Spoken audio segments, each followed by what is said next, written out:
All right, hey everyone. How y'all doing? Trying full screen here. There we go.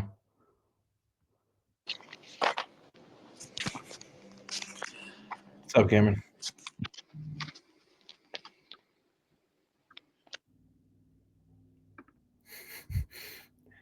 Can you hear me, Cam?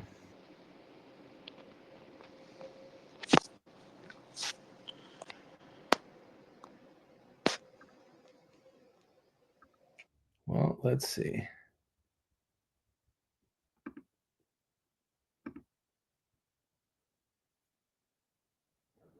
Owen, how you doing?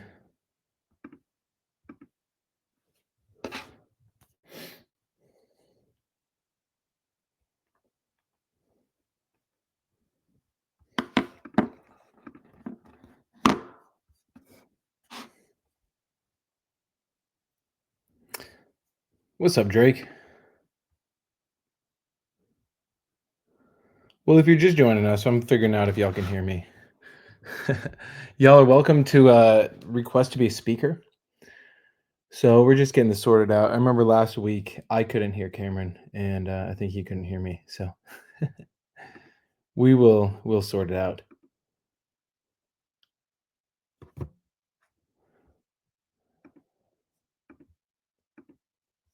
All right. Let's see.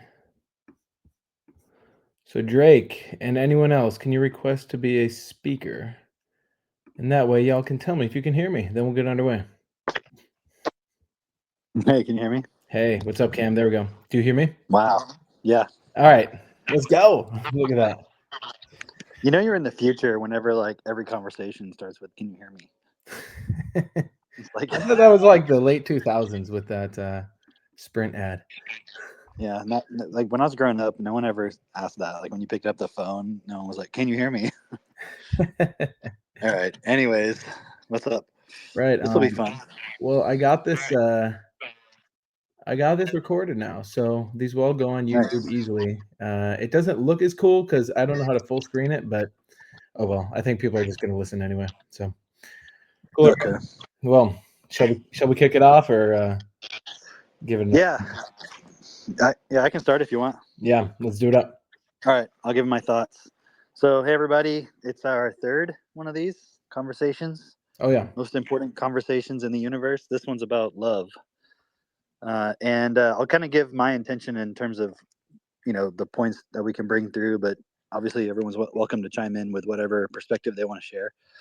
But when we're looking at the word love, okay, so let me start over. We're all part of a group called Desteni, and we stand by a set of 13 principles. They're on desteni.org, desteni.org. And you go in there and you look for the tab that says, actually, I don't remember how to get to it, but look for the Declaration of Living Principles, and then you'll know what I'm talking about. All right, so those are the 13 principles. The first one is the principle of what's best for all.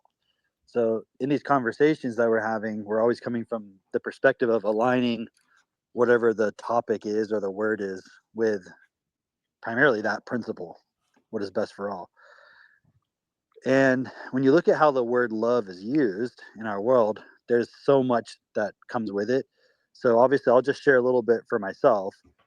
But then I'm sure everybody's going to bring in different points and different contexts and all of that.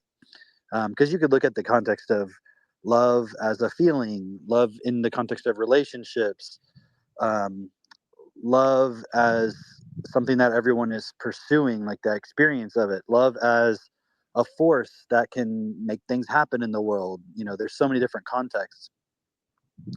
But I think the biggest one from my perspective is the point of, well, I guess it's two things. One, people seeing love as some kind of powerful thing that can vanquish evil and make good things happen in the world. I think that's a big one to take apart, that point, because I think it's very similar to the concept of God, where if the word is not aligned in terms of what's best for all, it can very easily be used as an excuse to not take full responsibility and to actually allow evil to happen, but within yourself thinking that you're being a good person because you're coming from a perspective of love, not evil. But because you think it's a force that has power in itself, just by aligning yourself with it, that somehow it's going to stop evil from happening, which it won't, because that's literally not taking self responsibility. And then there's also the point of using love in the context of relationships where it's actually still coming from a self-interested starting point of wanting to experience something. So putting experience versus the principle of what's best for all first. And so when you look at relationships, you've got, um, you know, the starting point being the experience of love and or the feeling of love and justifying things that are not best as long as there's a perception at least of the feeling of love being there, either on your part or the part of the other person or whoever's involved. So parents do a lot of things that I would say are actually pretty abusive, under the guise of, oh, I love my kids, and so because I have this feeling of love, it somehow justifies either doing something or not doing something, and ends up ultimately causing a consequence. So there's so many points we can go into. I don't want to dominate the conversation with all of my perspectives, so I'll pass it off to whoever wants to go next. But I just wanted to kind of add that point in and to kind of kick us off. So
Hey, Mitch, I want to add something real quick. Um, also, just a point. If you want to speak, don't just request to be a speaker. Do that, but then also raise your hand like Alan's doing. That's good because then it's like clear like who actually wants to talk versus they're just sitting as a speaker. Just as a point of streamlining it. But I want to just highlight a couple points that you brought up because you brought in like sort of the personal experience of being in a relationship, and I just wanted to expand on how that's the foundation of everything in our world. And sometimes I like to talk big picture, like you look at religion and spirituality, like we talked about last time.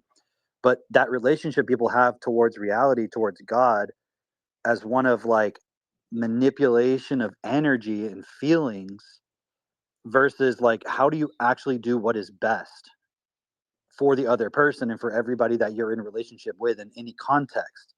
And so the basis of your relationship, let's say between husband and wife, between parents and children, if it's based on essentially, people are not always self-honest, so they may not think just what we consider normal, kind of relationship stuff. They may not realize it's actually just emotional manipulation. It's manipulation for energy, like Mitch said. And that's what's going on in our entire world, right? Like you look at what just happened right now with Syria, right? And now you've got Israel's like invading parts of the buffer zone. You've got basically Al Qaeda people taking over the Syrian government, and it's just a whole big mess there. It's all just based about energy. It's based on survival. It's based on competition, and those dynamics are what essentially are at play in everyone's interpersonal relationships, like with your coworkers, with your family members, your spouse, your children, your parents. It's this um, dynamic of manipulation based on energy, self-interest, competition, and essentially ego. And so even though Mitch was just talking about, for example, it's like, oh, you can have this great relationship with your spouse.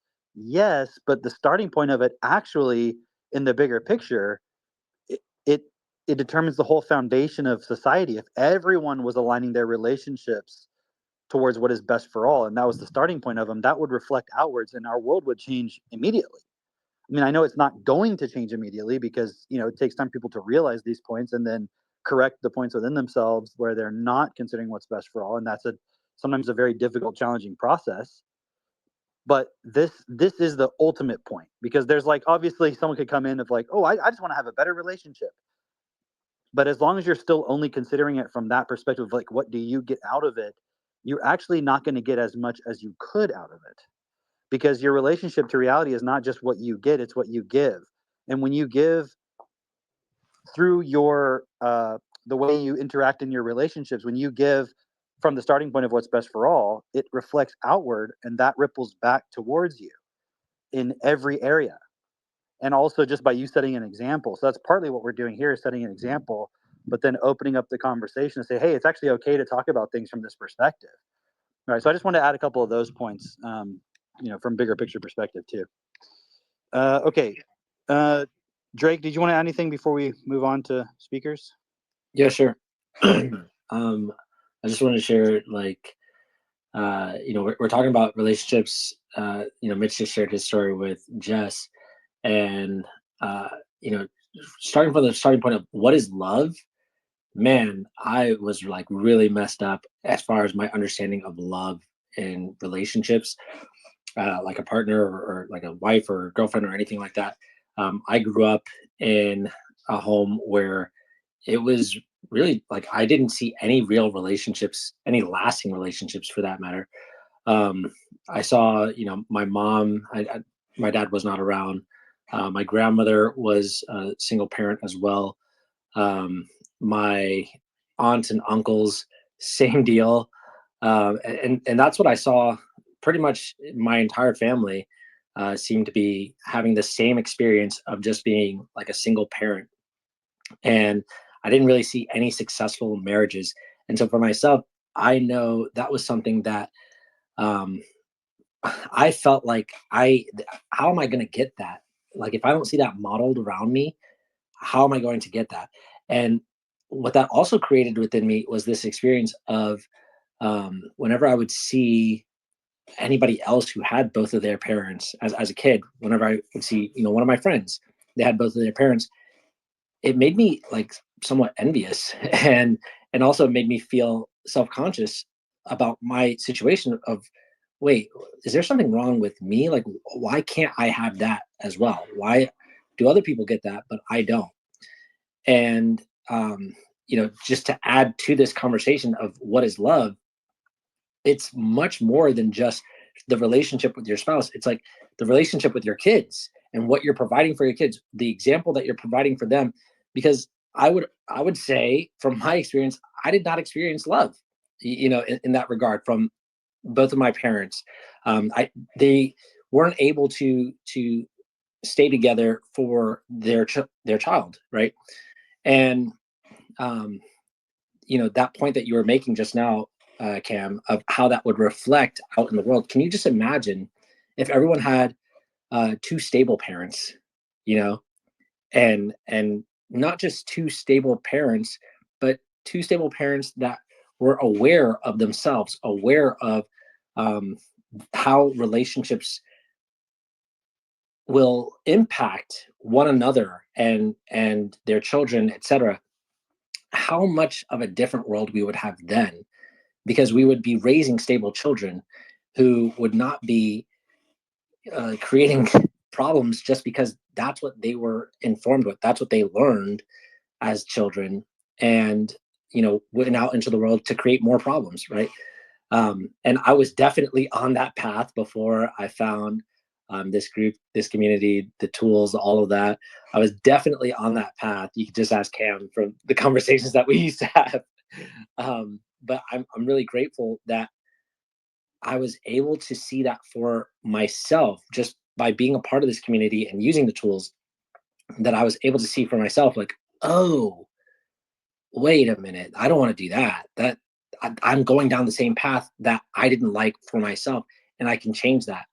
And I'm happy to say that now, because of this group, literally because of this group, I was able to find my wife through this group, and that's really cool. And now we have, our daughter that I love very dearly. My wife loves very dearly, and it's so exciting to watch her grow and to watch the life that we've created together. And we have another on the way, and I just know, like, wow, this is everything that I ever wanted, but didn't believe that I could get. Like, I was seriously in a position where, just to get into a relationship, with a woman or girl, whatever, whatever stage of life I was in, just to get into a relationship was tremendously difficult for me. It was just like, I don't see how that's going to happen. Like, who would want me? Like, there was a lot of self doubts there, and a lot of things that I just didn't understand about relationships and about women.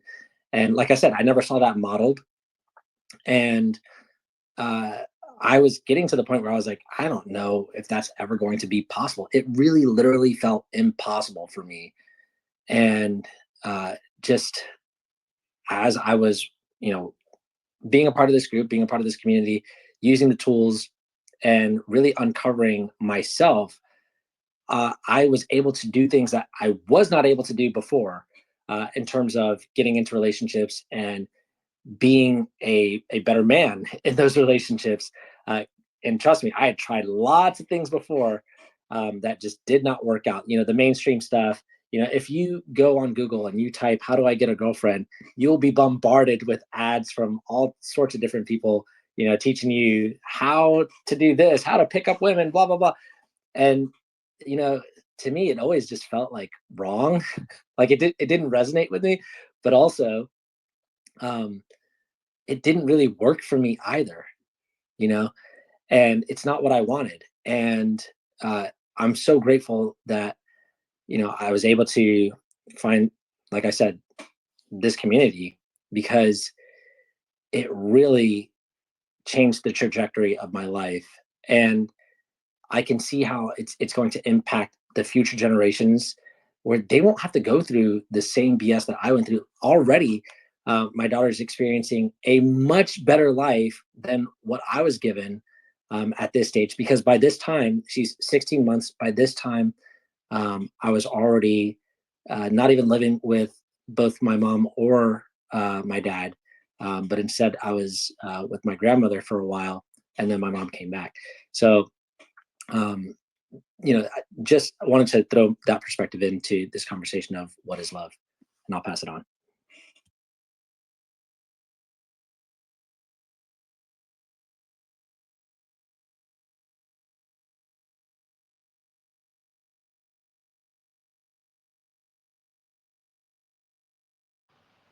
Alan's got his hand up. For sure. Great share so far. I want to talk a little bit about love and what it was like coming into Desteni Techno Tutor, and how you guys talk about love versus what I was exposed to before, which was like in spirituality and law of attraction. It's like what you're taught essentially, that love is like the purpose to life, or love is the most important thing in the world. Before I found Techno Tutor and started having conversations with Drake and learning about like the writing process, DIP, I went through a lot of different courses and material on kind of finding your purpose and creating what you want in your life, like manifestation, uh, all that stuff. And all of that material was heavily based on you want to follow your feelings and what feels good. And then I was introduced to this group, and you guys talk about making love real. And that resonated with me instantly when I saw it, because I saw a lot of phoniness and like some people who practice spirituality and practice law of attraction, but I didn't know what it was. I was just like, I love this message. It's like love and light. But there was always like kind of this, there was no substance to it really. And when I met people like Drake and other people in the group, and I started being exposed to the self-perfected calls hosted by Mitchell and seeing Cameron on the podcast, one thing that struck me was like, hey, there's like a groundedness, there's a physical presence to these guys that none of these other people who are teaching like love is purpose, or you want to become enlightened, like they didn't have this groundedness or this substance to them. And what I came to realize over time is it's because those practices, they teach you that the result, the ultimate outcome that you achieve, the ideal that you're striving for is the feeling. It is how you feel internally. And it's like, if you feel great internally, you've accomplished your purpose. You're good. You can go home. You can die happy. You've done what you came to do on earth. And what this group does is it switches that like on its head and says, no, fuck your feelings. What's the actual outcome that you're creating? Like, okay, you can be really, really happy, but what's going on in the world around you? Are you surrounded by you could call it a happy world? Are the people around you getting what they need? Like, can you actually be happy if you see like 10 homeless people each day when you go outside? Can you really be happy when in a room full of 20 people on like an average group, there is one person who dominates the conversation and everybody else is just following their lead? And everybody's always competing with each other, right? So what we talk about here is, what are we actually creating in the physical world? That's what matters way more than how you feel inside. And then when you get that stuff sorted out, that's when you feel great. Like Mitchell, you said this, you're like, you stopped focusing on love. And then I'm paraphrasing you, but then afterwards, now with your relationship with Jessica, you just feel great all the time. So it's like a byproduct. The feeling is a byproduct of the actual physical reality we live in. And when I first started this writing process, this Desteni process, I remember, so Drake was mentoring me through self-forgiveness and like doing writing, etc. And I was also doing DIP. And what I used to have would be these experiences with girls that I would get like a crush on, or just get kind of a little bit obsessed with like one girl for like a short time. And I would have this belief that, oh my God, she's the only one for me. I never made anything work out there. I was never the type of person to get into relationships and have an easy time with that. So for me, it was mostly just like an energy experience. I just like, wow, I felt this magical feeling.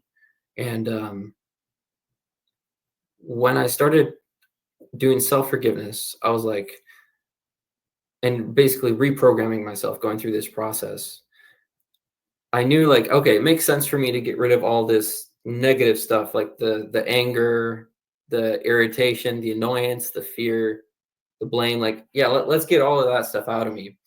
But when it came to feelings of like of love or of happiness, I was always really had so much resistance to looking at, wait, I want to remove this from myself.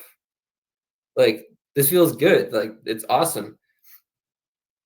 And it took me quite a long time to really start understanding polarity and how you can't have the positive without the negative in terms of feelings, right? We're not talking about result. We can ultimately have a physical result where everything is so awesome that you literally just feel awesome all the time. But to get there, you have to deal with the actual polarity of your mind as it exists right now. And basically, you can't have like a really strong positive feeling without a really strong negative feeling. That's why if you get this magical feeling of love, there's always going to be a crash. The relationship is going to collapse if that's what your relationship is based on. And it's going to turn into hatred or annoyance, irritation, and then you guys break up after like 2-3 years. And another analogy I have for this would be Stockholm syndrome, because that's a great example of somebody who falls in love, going from an extreme negative to an extreme positive. Because Stockholm syndrome is this diagnosis or this name that I think probably psychologists created for people who would get kidnapped, and then their kidnapper, like the relationship between them and their kidnapper would develop. To first they get kidnapped and they're so afraid that they're like, oh, they're afraid that they're going to die. They don't know this person. They just got kidnapped. They might literally, get shot or whatever. They're being held for ransom. And then they found this interesting thing would occur where the kidnapped person would fall in love with the captor, with the person who kidnapped them, and would end up betraying their family for the captor. So like they would end up getting the parents to give the ransom money, and then they would end up just running away with the captor with the money. And that's exactly what we go through when we have love, or this feeling of love in our life, or what we think love is, this feeling. It's coming from lack ultimately. You can't have this strong positive if there's not a strong negative associated with it.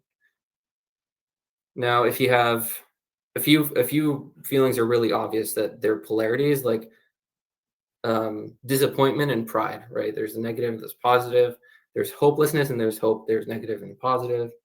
But then there's love and there's fear, and those are negative and positive too. And if you look at this world, people talk about the love of money is the root of all evil. What they don't talk about is it's just one side of the same coin of the fear of money is the root of all evil. It's the same thing. You would never have this strong emotional connection to money if you didn't have a deep down, like a really strong fear that you're never going to have enough money.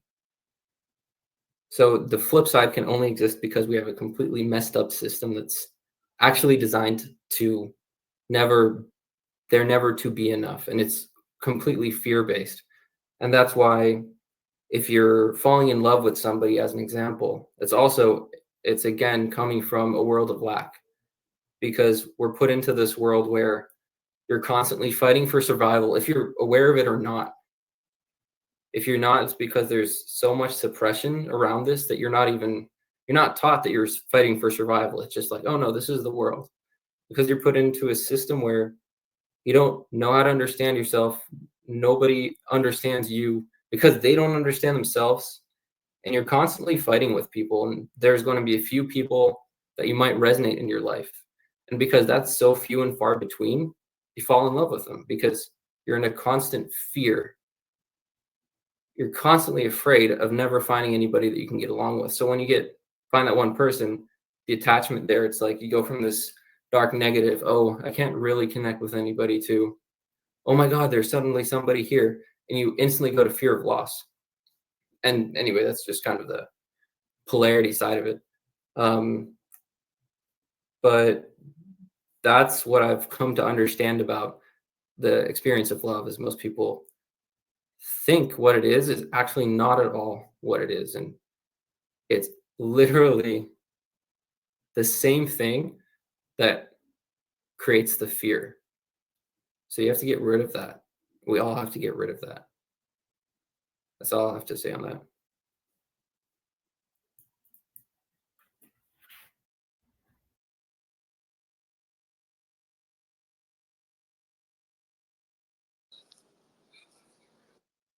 Yes, sir.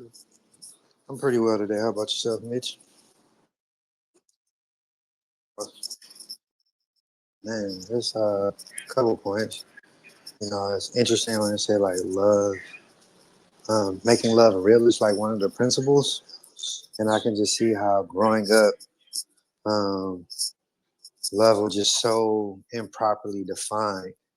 Rather, it would be mixed up with so many different emotions. Like for an example, my parent may say that she loved me, hug me, and then after that, I do something that she don't like.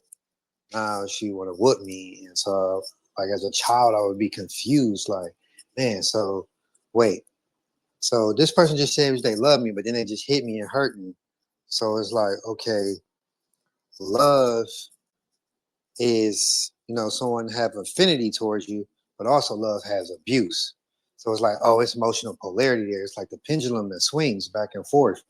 And that will cause like a lot of anxiety within myself. And what's so ironic is culturally, like people say, like you pretty much you look for people that is like your parents, because like your mom is the first person, like woman that someone loves as a baby, and your dad is the first one as a male. And so, I'm not blaming my mother, because now I understand after walking through certain redefining things in my life through this process to realize like, yeah, my mom didn't know what she don't know. And so I don't blame her anymore. But once I did, what I was able to see was like how my mom was a single parent, and it wasn't per se by choice. My father died. But also like later me and my mom talked about it was a time that she just like called me and was like, I apologize. And I'm like, all right, cool. This is random. I have no clue what you're talking about. And she was like, I apologize that I didn't, I was so scared to get into another relationship that I didn't even get into another one because I only thought about myself. I didn't think about how that would impact you growing up, not having examples of what it is to have a two-parent household, or a male and a female in a house. And part of that we talked about in that conversation was about how, understanding that she was a single parent, mom, two children, she had to, safety and security. So she worked a job. She's been a police officer for like 32 years. And but also what came with that was a lot of neglect. And so neglect is just another form of, it's a part of it derives from the tree of abandonment. It's just a branch of it. And so I was looking for women, and the women that I'm looking for, like after in the relationship, like to be started to like after walking this process to like look at it, like using Techno Tutor, I went through every relationship that I can remember in my life, every single one, and I've been through enough relationships. I can start my own like country. Like I should have started a dating app. How many relationships I've been in, and I come to see that neglectful was something that was like the common thread between all of them. In the beginning of a relationship, they'll be all good. They're feminine. It's great. We're together. Love is love. We feeling good. Energy is great. Having a lot of sex. And after, towards the end, is now we're breaking up. It's a lot of energy. It's we're not in alignment. It's, you know, we were once friends. Now we leave as enemies. And that just was a recurring thing over and over and over and over, where I got to a point in life to realize, like, I'm the common denominator, so it has to be something with me. I was a guy that was not, I didn't struggle with getting in relationships. If I was not in a relationship, that literally was by choice. I can get in a relationship easy. And so, what's so ironic with, with Techno Tutor and the Desteni Materials, like, if it wasn't for this group, literally, I wouldn't have gotten married. Right? Because what's so ironic about it is I can attribute me getting married to this group because of the support of the men and the women that I spoke to, because I wasn't programmed to be a husband. What do I mean by this? It's like, might be a little ahead, but being single is genetics. That's a genetic point. Just a little shock factor there. But my dad was 3 children, 3 different baby mamas.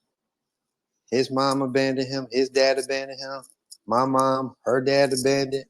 2 children, 2 different baby daddies. And it's not to blame, but I saw that I was going to repeat that same cycle. And then once I got access to the tools, when I say that because of this group, I was able to get married. I knew my wife for like 10 years. My wife, we have been friends for 10 years prior to like best friends. And people back when was like, oh, you guys are a couple? We weird. Like, why do people keep saying that? Like, no, like, this is my friend. Like, this is my homegirl. It's my sister. This is my brother. And, the group, the support helped me realize my definition of attraction was incorrect.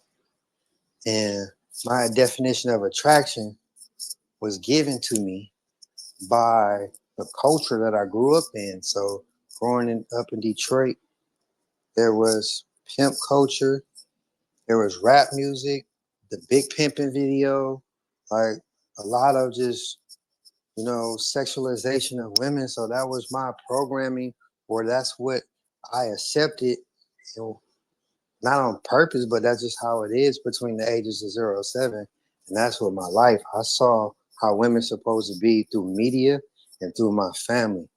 And it was 15 women and like 3 males, 5 males. 2 of them was in prison. One was a war veteran, so he wasn't really there. All he did was drink and listen to the radio. And then one of my other cousins was mentally disabled. So I was like the only one. So I didn't have role models. They were masculine women, but one of the principles is making love real. Now that I'm starting to realize was that real love would have been to be able to be supported with a man and a woman in a household that's not just from emotion or of feelings, but from was principles and the tools to be able to work through their programs. Because I started to see none of the women, of my aunties, my grandma too, had relationship vocabulary. Or just the saying is they didn't understand how a successful relationship is mind and molded together, because all they seen was abusive relationships, crumbled, segregated, disoriented. So they just repeated the sins of the father or the sins of the mother, the sins of the parent. They just repeated what they saw. Although they were the well-intentioned builder or the well-intentioned person that was like, I'm never going to create that. But the abusee abuses. So although the abuse might not be the same exact way that that person may have seen or received the abuse, but the abusee abuses without the tools, they're going to do it somewhere else. So to close it up, like this group supported me with seeing what were my programs, what was the stories and narratives that I was telling myself, what were the imprints given to me as a child, what are the family stories about relationships or about men or about women. Those structural points on it has to deal with our everyday life that we don't even think about it, because everywhere we go, there's a brother, there's a mother, there's a sister, there's an aunt, there's a male, there's a female, everywhere. And this group helped me see, using the tools, that, you know what, actually, that is the best partner for me. Shelby is the best partner for me. And it's not just from a feeling point, because guess what? Sometimes, in relationships, I had disagreements. But because of this tool, the tools here, we're able to see where's these disagreements coming from. And usually they're coming from our childhood between the ages of 0 and 7.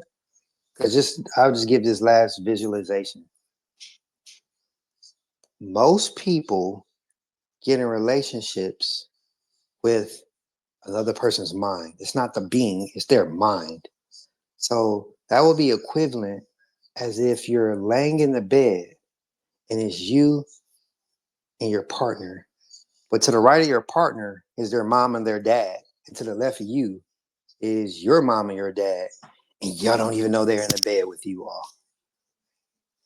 So y'all you're getting busy, and y'all, consummating, but your mom and your dad, both parents is in the bed. And that's what it is in a relationship when you're in a relationship with other people's mind. So these tools help you find the programmings or whether the imprints that was from our parents and our immediate environment, and take those out and change those. So when me and my wife have disagreements, I used to be the person, anytime a woman say something to me that I didn't like, I'm leaving. I was like, I'll talk to you later, or I'll go for a walk, instead of confronting and standing like a man, and then learning how we grow and develop together, and where I'm no longer the person that's going to run out the house or just like, you know what, I can't take this anymore and I'm out. Now I realize that if me and my wife have a disagreement, for the most part, it's because we have different improper definitions, or we don't have the same definition of a word or a phrase. And through these tools, able to correct those. And now that I know that my children moving forward won't have the same experiences or ailments or abandonments or neglects or abuse as I did. So that's my share at this point.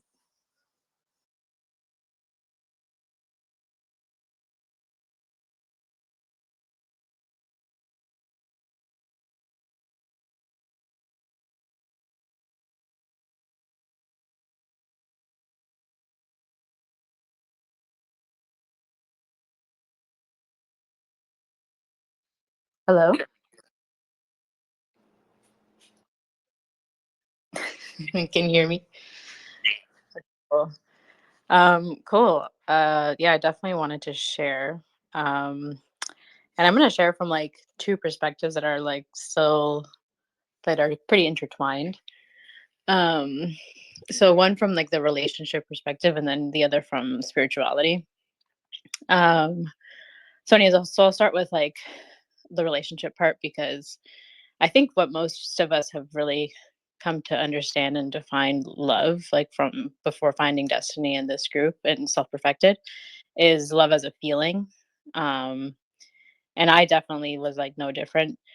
Where, and it's interesting hearing everyone's backgrounds with how they were raised.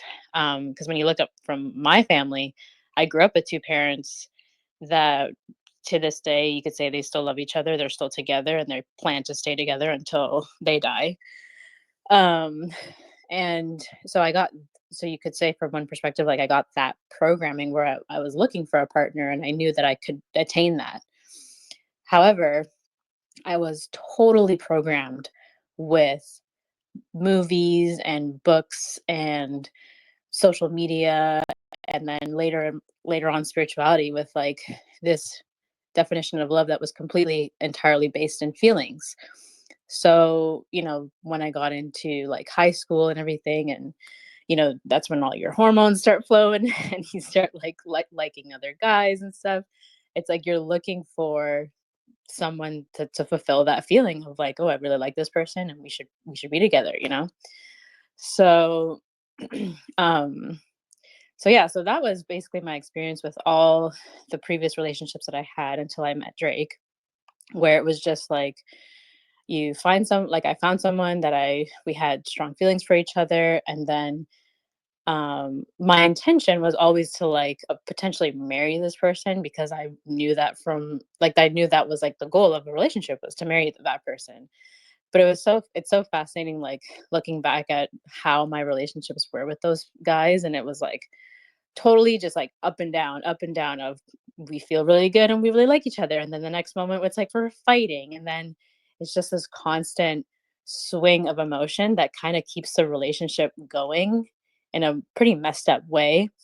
To then it gets to a point where it's like, we don't want to do this anymore, it's not working, we're just fighting all the time, and we can't get back to that like positive feeling of love anymore. And then it's like we end that relationship, and then you're searching for someone else. And then I ended up, like, I did that with, I think, three guys. I think I fully, like, I had long term in the sense of I was with them for like 2+ years. And then eventually, after my last relationship before meeting Drake, um I was like, okay, I'm gonna like do some soul searching and like find myself and find what I really want, so that I don't repeat this pattern of like finding someone that's like not good for me, right? So anyway, that's when I kind of started my spirituality journey. And spirituality just like totally fucked up my definition of love even more, because it's like now not only am I seeking this feeling of love, I'm also like, now I'm even more convinced that there's a soulmate out there, and that I'm just looking for this one person. And like now it's kind of even more bringing in all that programming that I had from reading all the teen romance novels that I watched, or the movies that I watched, of like, you see these characters find the perfect man that just like they fall in love with, and then they live this like happily ever after. And it's like, now I'm like really seeking that. And then I got into like even the twin flame stuff, and that was just all like so fucked up. Like looking back, because I was like, damn, I was so delusional, like, for lack of a better word, like just completely in delusion of like what I was actually looking for. And and yeah, and it like, I mean, like I said, like even though I had the two parents that were together and were committed, it's like I was totally programmed with like all the teen romance novels and all the movies and stuff like that, and kind of seeking like this Prince Charming kind of like the one situation in terms of like, finding my partner. Um so anyways, and then uh right before I had found self perfected, I got into like you could call it a situationship with this person, where I thought this was like my soulmate person, but we were just friends. And anyway, so when I got into the group, that like, and I felt like I was able to I guess start the process, and like I was doing my techno tutor and everything. like that's when I started challenging all these points about love and like my definition of love and what I was actually looking for in a relationship. And I realized like very strongly that basically what I was pursuing, even within this person who I thought could potentially be a good partner for me, was it wasn't even real what I was seeking with this person. Like it was totally in my mind of like building up this intensity of this love feeling and like one day we were just gonna be together and everything was gonna work out and blah blah blah blah. And, like we would live, this amazing life. Like I said, it what totally was not real. It was completely delusional. And so anyway, so then when I got into the group and I was like one of the first points that I did look at was of relationships. So then when I finally sort of like let go of that person, I was like, okay, this is not going to work out. That's when the prospect of Drake came along, and or like Drake came along, and then I was able to then see like, okay, he was pursuing me as a partner, but when he first started pursuing me, like I just couldn't. I was so enamored with this other person that I would like couldn't see what Drake was offering, even though Drake had said that he wanted in a relationship and he wanted in a partner and he wanted to do with his life was everything that I actually wanted, and I told him that. But because it wasn't like Drake was living in Florida, I was living in Canada, like the feelings weren't there like to match, the thing that he was presenting. It was like I was still accepting this definition of love that was completely with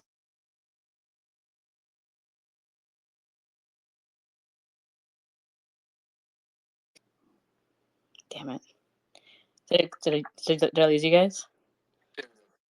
Okay, my thing timed out. So anyways, yeah, so again, I took the process seriously. I was like, I remember you and Jess, Mitch, like you guys had made this video that was like fuck your feelings, and I remember being like kind of triggered by that video because I was like, what do they mean fuck your feelings? Like everyone's got feelings, and like obviously sometimes your feelings are like anyways, I had to do so much work in terms of like really challenging those points of like feelings and emotions, and why, especially when it comes to relationships or your reactions on that kind of stuff. Like it's really all just a program that you're running. And you have to, and in order to like actually see the common sense of something or like see the practical reality of something, it's like you have to let those things go. So finally, when I was able to take a really deep look at my definition of love and relationships and all that kind of stuff, I was able to then see like, oh, Drake would actually be a great potential partner for me. So then we decided, I came back around and I asked Drake, "Hey, are you still like open with your offer of like potentially having a relationship together?" He said yes, and then we ended up meeting in person. We hit it off, and like it just all made sense. And we within that year we decided to get married, and we knew that we were going to have children and all that kind of stuff.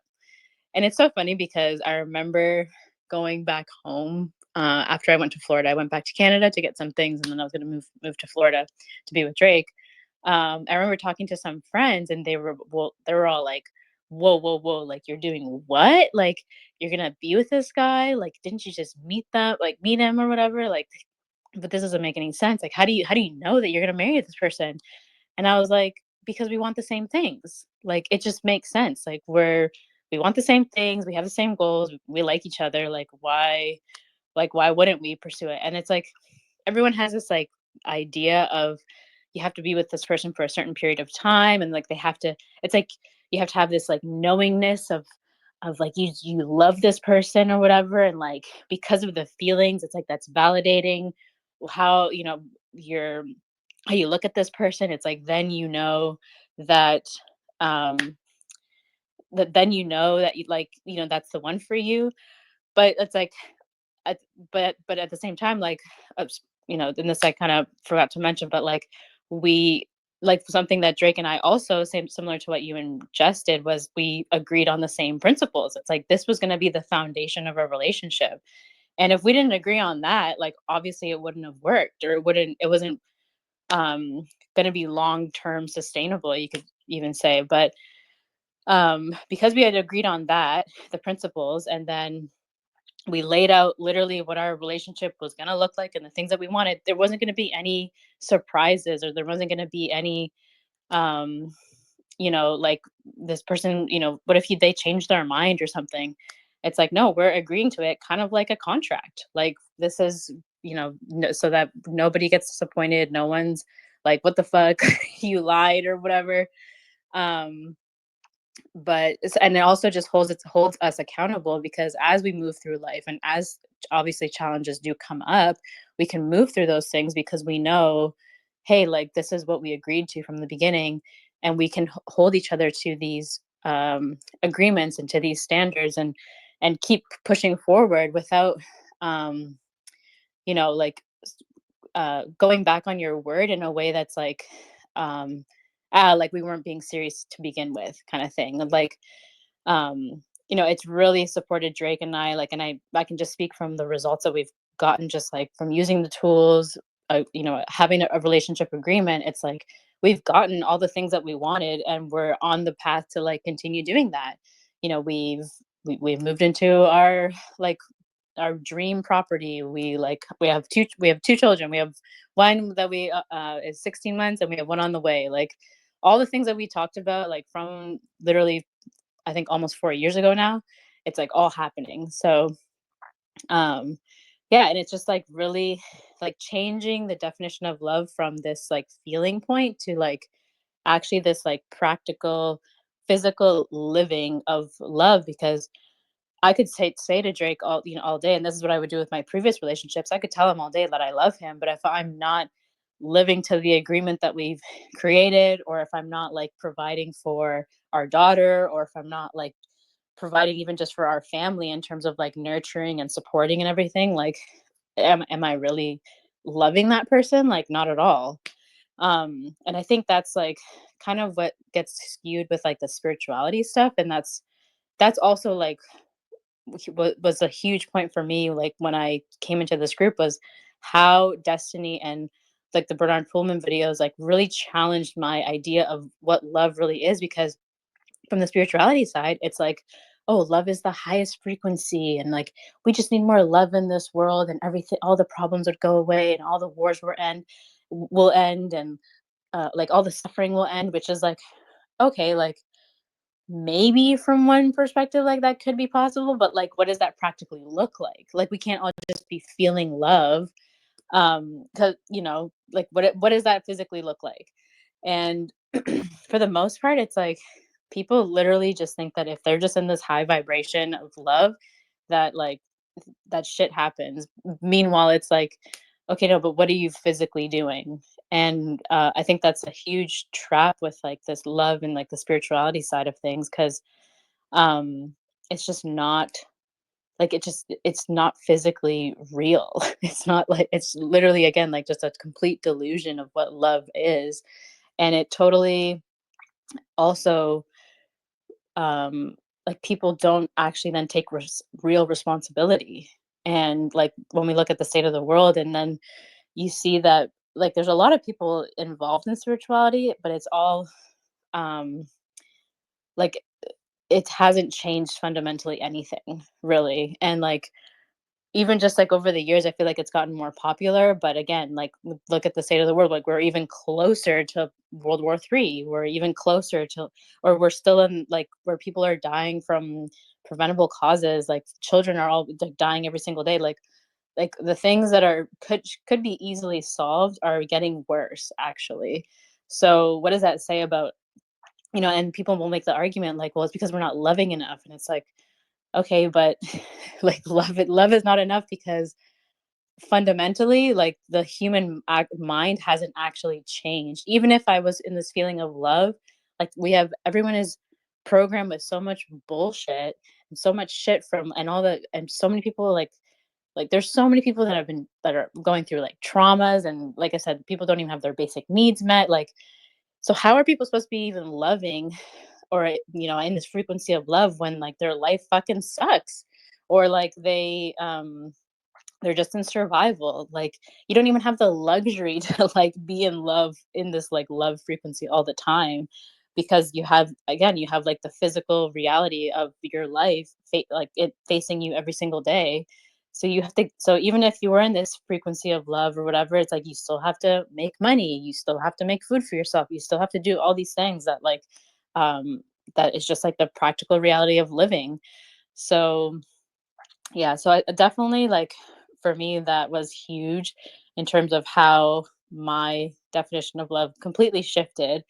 And now it's like in my relationship, and it's just cool because I can just see it even in my relationship. Like, I'm not constantly chasing this like feeling with Drake. Like, we just live our lives and we have our goals and we just work towards those things every single day, and we're just building and creating something that's actually physically real.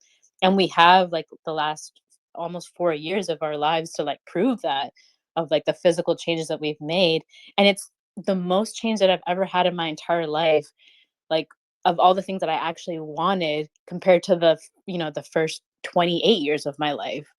So yeah, I'm gonna leave it at that.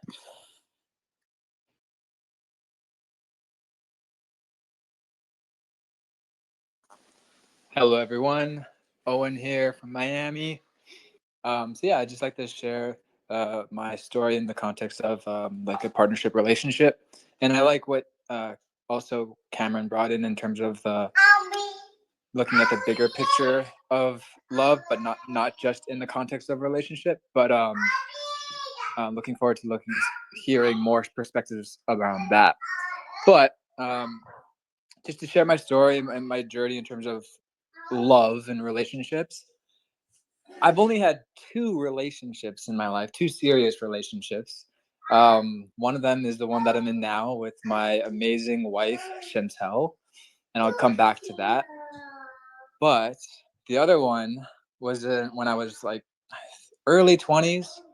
I was in a relationship with this um, girl, and it was not ideal. it was not fun.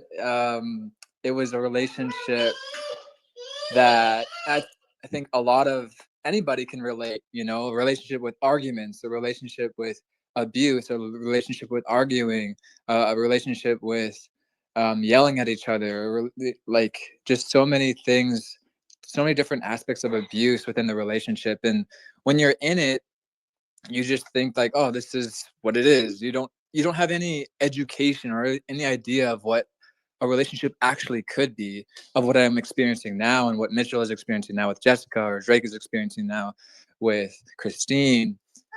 And again, I'll come back to that. But in that relationship, we were together for a year, and it was just bad. It just got worse and worse over time as the months passed. In the beginning, there's the honeymoon phase, but as soon as that was over, it was just going downhill really quick. Super unstable. Man, so much drama, jealousy. That was something that was big for me. Anytime that she would be with another guy or talking to another guy, I would just get into that energy possession, right? And the energy possession, that's a huge thing too within the typical relationship. It can go, look at the worst case scenarios, like a loving relationship can, you spell the word love backwards, you got evil. It can turn into evil so quick within emotion, because we've all heard stories of this husband murdered his wife, or this wife murdered her husband. And it's like, in the beginning it wasn't like that, right? And it was good, and it was positive, and it was, everything was, love and light. But then it can go so dark so quick, and that's the danger that we've touched on a little bit of tonight, of you know everything is energy and emotion and feeling, and not thinking outside of that. But thankfully, with my relationship, it didn't get to that extent, obviously. uh, but it did get to a point where like there was physical abuse on my end. Like, I hate to say it, but it was there was points where I would be physically abusing this other person, and I think back to that, and I've written about that, and it was just wow. When I was in that moment, I was like, wow, what is happening? Why did I do that? Why is this occurring? Like, this cannot happen ever. Like, why would I, like, just so much confusion within that relationship. And eventually I had to just cut it off. And I remember when I just had to make that decision, because it was getting to that point, this can't go on any longer. I just literally just left. I literally left the city that we were in, and then that was the end of it. But it was not the end of it, because then there was the rebound stage. After that, it was really, really messy. Now, fast forward, after that, a few years go by, and I discover Desteni. And I come into this group, and I'm seeing Mitchell and Jessica, Drake and Christine, and I'm seeing Cameron and Katie, and all these relationships. I'm like, wow, this is really awesome. I've never seen this before, ever. In any, growing up, never. So I was seeing all these wonderful examples, and it just really helps you see the realisticness. I can actually have this, I can have that wonderful relationship. And then literally months go by, and we have a singles thread in the self-perfected Facebook group, where you can check that out. That's where I literally found and I connected with Chantel. And Chantel and I, ever since we got together, it was just because it was based on the Desteni Principles, and within this group, it was just good from the beginning. Actually, I'll correct myself. It was a little bit rough in the beginning, but because we were taking Desteni seriously, we were able to get past those initial bumps, and the relationship was actually getting better over time. Whereas before, my relationship was getting worse over time. So it's like a complete 180, just because of a group, just because of the principles of the group, the tools of the group that they provide, the support of the group, the support of the peers in this group, just changes the whole game, right? And I really love Desteni because there's a lot of great groups out there, but I really especially love Desteni because it's really formulaic. There's a formula to our madness, if you will. But it's just the evidence speaks for itself as well. The results speak for themselves. There's so many amazing relationships that come out of this group, and I'm very happy to say that I'm in one of those relationships. Yeah, and I'm just super excited for the future. We have our 2-year-old here. She's going to be 2 next month, and then we have our second baby coming in April. So everything's just going great, So I'm really, really happy about that. Yeah, that's what I wanted to share, and I just wanted to end off with on wiki.desteni.org. You can find there's an article on agreements, because within the group we want to redefine what it means to live in every aspect of life, and one of the things that we redefine is relationships, right? So I just want to read off this, and then I'll pass it on. So an agreement between 2 or more beings is the decision that beings make to unconditionally assist and support themselves and each other within their individual processes of self-realization. Stellar's having a grand old time out here. This is a self-willed, self-directed decision, and as such, it is not based on an emotional and or feeling stimuli. An agreement is where 2 or more beings are able to assist and support themselves with each other, as each stand alone. Alone is all one, right? Not accepting and allowing anything less than who each other is, as each stand an application and expression for all as one, equal as life as who they are. Relationships in this world have been defined as loving the other for what they are, what they have become. Within it is implied that both are good, both the good and the bad that exist within those in a relationship is accepted, allowed, and seen as normal. This gives rise to all kinds of reactions and conflicts between those in a relationship. Within an agreement, all that is self-dishonest, all the limitation that exists within and as our minds is not tolerated. Therefore, those that are in agreement only accept, allow, or push themselves and push for themselves and each other to be effective and trustworthy beings that stand as the principle of equality and oneness at every moment of breath. In an agreement, there's no space for jealousy, doubt, control, manipulation, seekers, arguments, reactions, conflict, betrayal, anger, fear, etc. In case any of these arise, they are dealt with in the moment. So self-forgiveness and or breathing, through self-forgiveness and or breathing. So to not allow such limitations of and as the mind to influence the actions of those in the agreement. All is revealed, all is shared in an agreement. Communication is direct and clear, and what is best for all is the foundation for all interaction. In essence, an agreement is the self-willed and self-directed decision to express individually and in a group team all the potential existent within the human being that is beyond and all the limitations within and as the mind. It becomes an agreement when two beings are experiencing life together as one, both in the full expression as equals. Even when the other leaves, it does not change who you are. You are not depending on each other. The relating and agreement, if agreed, must not change who you are infinitely or influence who you are, like in compromises. So for a moment, relationships will be complex to reveal all complexes. And a suggestion for those deciding to walk in agreement is to create an agreement vocabulary where they together state the words they are going to live in the agreement, like the principles, where the vocabulary between two beings are harmonized to become one and equal. So where both transform their vocabulary, words expressed within and as equality and oneness, where each word you both speak within and as communication with each other is the expression of you within an equality and oneness.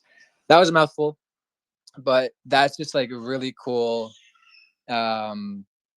just a really cool synopsis of redefining relationships as agreements. So that's what I want to share for now.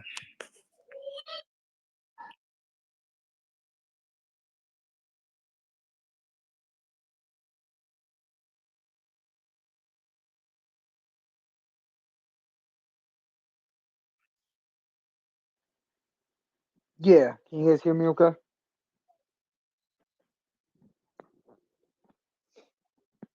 Is this any better?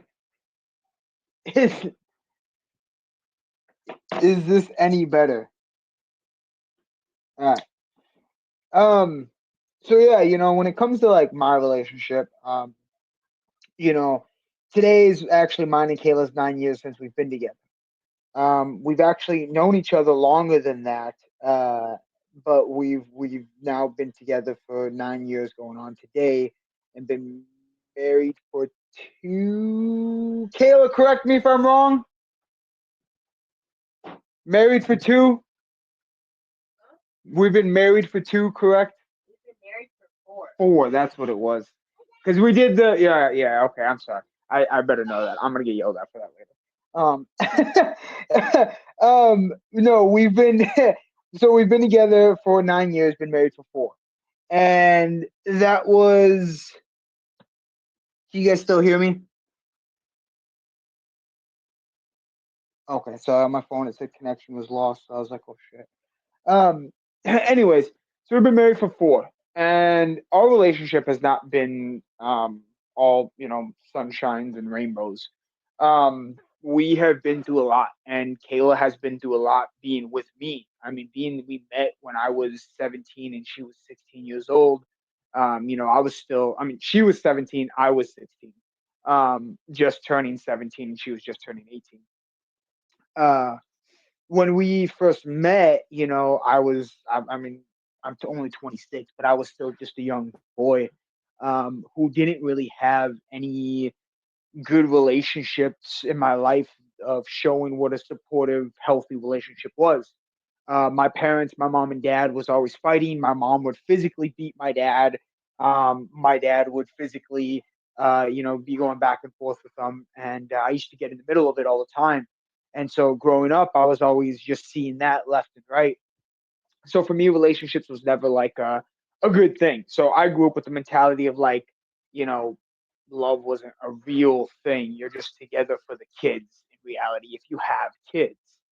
But even before that, my uncle was a pimp and he used to beat women in front of me. So growing up, I would always see that kind of relationship.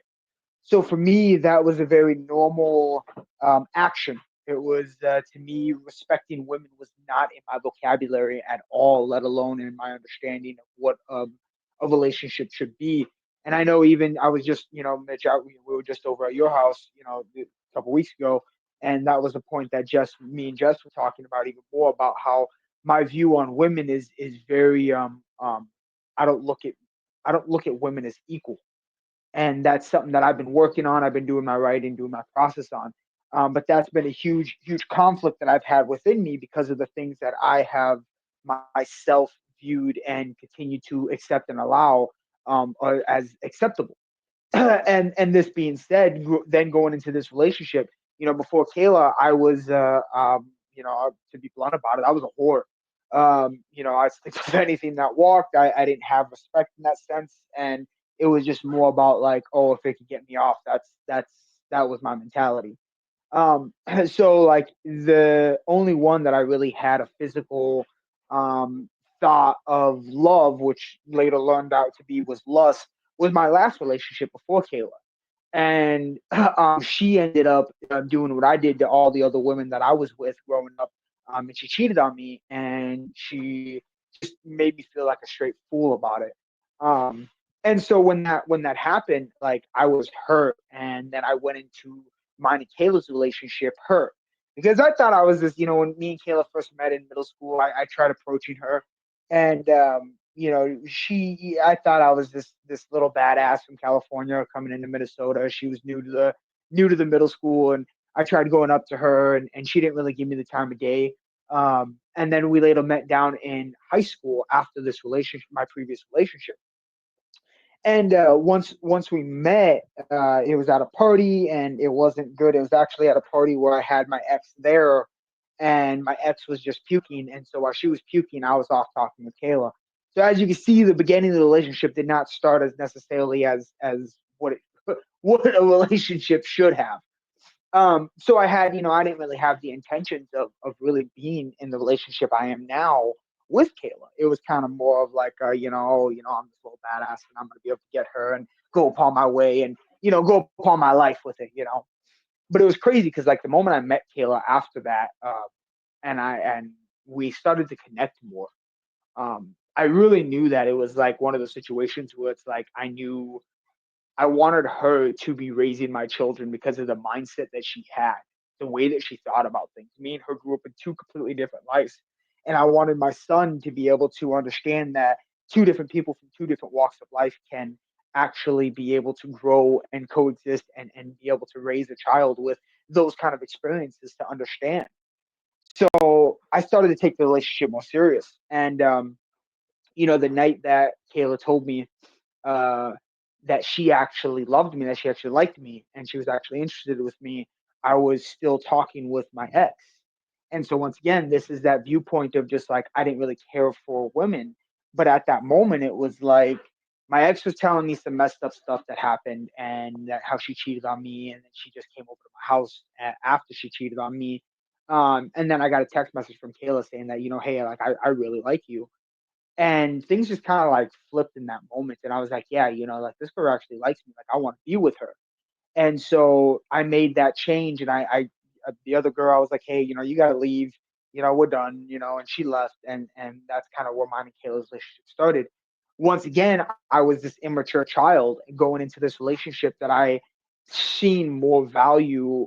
I thought I understood more value to it, but I was still being a child, and doing things to Kayla that was not great, not respecting her as a woman, not respecting her as the homemaker that she has now become, and who she's been, and how she takes such great care of our son, and not just that, even with doing the things around the house. And I mean, she wakes up at 5:30 in the morning with me, and she makes me breakfast, and before I go to work, she is all around a great supportive wife. But it took us a long time, and it took us until we finally started to get into the process of Destiny, having techno tutor and everything, and actually doing our process and holding ourselves accountable to where we actually started to have physical understanding and respect for each other. And even for myself, I had to learn respect for her very, very quickly because Kayla jumped into this head on, and I was kind of at first like, this techno tutor thing, I mean, they probably just want me for my money or whatever, like I was that was like my first thought, but I seen how like invested Kayla was with this. And at this time, it was already abusive relationship, both physical and mental, with me and Kayla. And I was trying to do better for her. And so once we got into this, and I started seeing these things about TT, and we finally, got TT, and the things started to change, and I started to put myself around the group with everybody. It really was a huge physical change because I seen how she was changing a lot more. And for a while, a huge turning point that really stuck out to me was after I came back from San Diego, from the self perfected event. Out there, I didn't smoke for those 3 days, and I came back and I was like, hey, I'm done smoking. And Kayla told me really, and I was like, yeah, because I used to tell Kayla all the time don't ever make me choose between her and weed because you won't like the answer because I'll choose weed every single time because weed is I used to say, Mary Jane was the only woman in my life that I could trust because I was always taught, you don't love no woman, you don't love nobody because love will get you killed. It's that simple.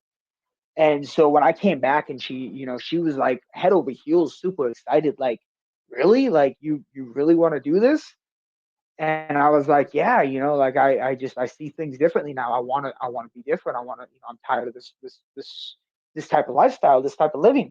It really opened my eyes to how she responded to that because it was like she never felt like she could tell me that. And then now I came back and I'm telling her that, hey, this is the one thing I wanted to stop, even though this was the one thing in my life. I mean, I literally got you guys know, I literally got the THC chemical formula tattooed on me.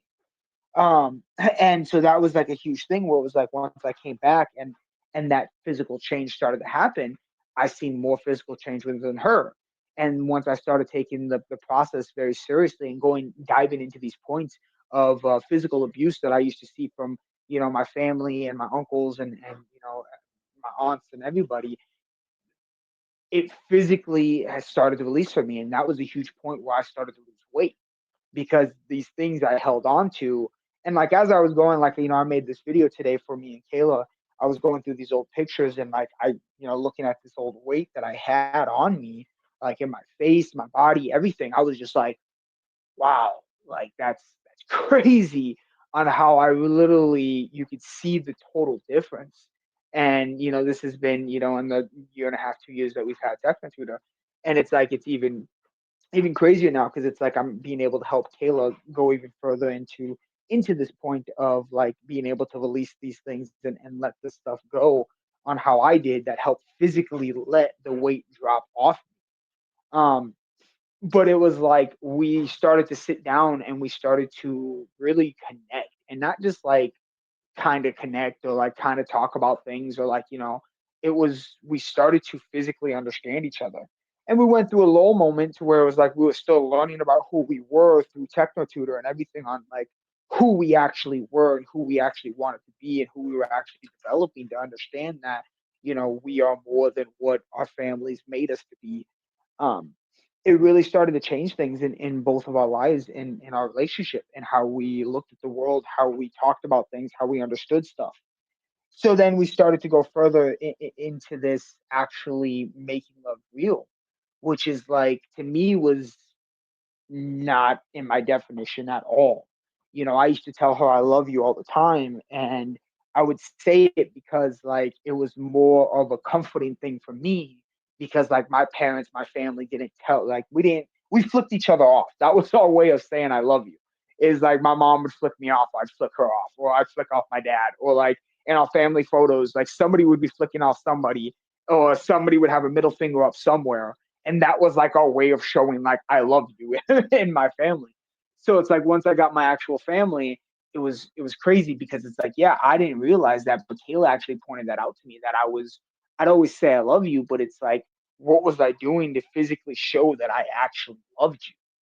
And it wasn't until we got involved further in understanding the principles and actually starting to live by the principles. And I'm not, once again, I've only been walking this process for about a year, maybe two, a year and a half, 2 years.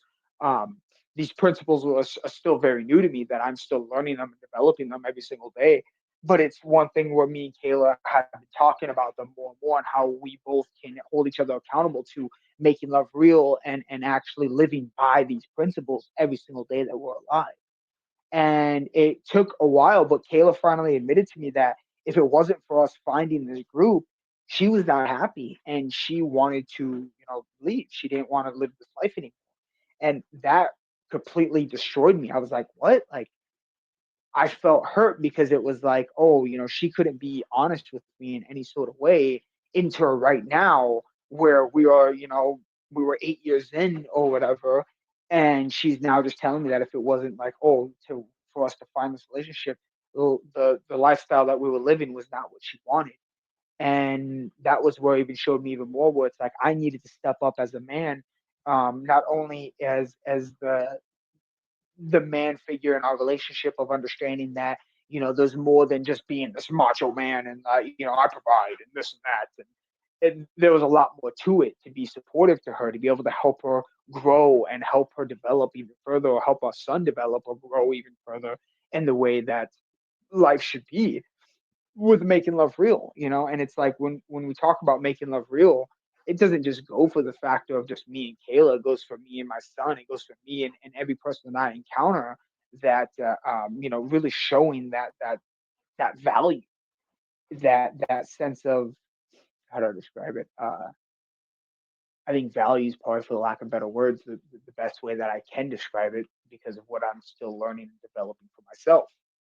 But it was like, once I started to see this, it changed my point of view, um, to a whole total of 180, to where it's like I walk different, I carry myself different, I speak different, because there was a lot more value to me being this way compared to the way that I thought that I needed to be, which was this abusive macho man that my uncles and my brothers and my family made me to be like, it was just survival. It was just me trying to survive. And so, if it wasn't for this group, if it wasn't for the people that we've developed, if it wasn't for TT, if it wasn't for walking the process, I wouldn't have the relationship and the family that I have today, that I'm fighting for every single moment to be the best possible version of myself for them. Because not only for them, but for, once again, everybody that I encounter, because I should be the best possible version of myself for anyone who encounters me, because having that encounter with me is a very valuable thing, because I can help a lot of people, and they can even help me. And it's like, I used to look at my son as just being 6 years old. Well, he's six, but at the time he was like 4 when we first got TT and everything, as just being a kid, and that I couldn't get no value from him. But it's like, now every day, he's been walking this process for 2 years now, just 1.5, 2 years, and I learn things from him every single day. And that's a huge another point of making love real too, because it's like, I value so much what I learned from him, a lot more than what I even learned from people from people who don't walk this process. My son teaches me every single day. When I get upset, if I'm angry, and I'm still, I'm 26 years old, I still have 26 years of programming in my life that I'm working through, and sometimes I get angry, and I'm like, and tell me to breathe. And this is coming from a 6-year-old. And he'll tell me, like, Dad, just remember, you have to breathe, just breathe. And that sometimes I will get I'll get more triggered, because it's a programming that I have of like, oh, this 6 years trying to tell me to breathe. But it's like, that's making love real, because at the end of the day, he looks at me as an equal by being able to tell me, hey, Dad, you need to breathe, because we tell him the same thing. And I think that is so much further than even understanding on your relationship point with your significant other, but your relationship that you have with your children, the relationship you have with anyone around you. A 6-year-old will be able to tell you that, or anybody being able to tell you to breathe in a moment of anger or frustration. A lot of people don't take kindly to that. So it's like, when you have someone that can do that for you, whether he's six, whether it's your significant other, whether it's someone else, it really does make that love real, because they're showing love for you, because they don't want you to react to this emotion. If they understand, if they're walking the process and they actually understand that, like, how Milo, being 6 years old, has been walking this process, he's able to understand that and tell me. So I that's my story that I got with it of kind of what I wanted to share because especially listening with like Kyle too, like growing up seeing just the abusiveness of being around people who didn't really care for love or relationships in any single way, and then being able to be in this kind of relationship, being in this group that we're in, it's so important to have this because and it's even more important to share it, and that's one thing I've been learning more and more is being able to share this with other people is even more critical because people deserve this as much as I deserve this, and I used to think that I didn't deserve this, so that was even more critical for me because I had to understand that I do deserve a good life. I do deserve to be the best version of myself. I do deserve a loving wife. I do deserve a loving child. I do deserve friends who actually want to support me and see me do better. So it's like having that mentality has really made love real to me by a whole nother level. So um, that's what I got to share.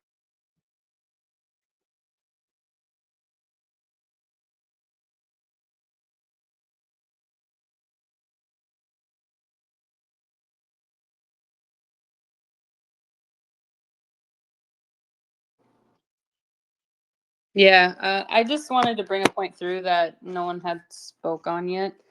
When I was like looking at this word for myself, because like a lot of what we do in the Destiny process is like looking at words and really redefining them in the context of the principles of what is best for all. And when I was like looking at the word love and you look at the definition, it's like it's a deep feeling for affection.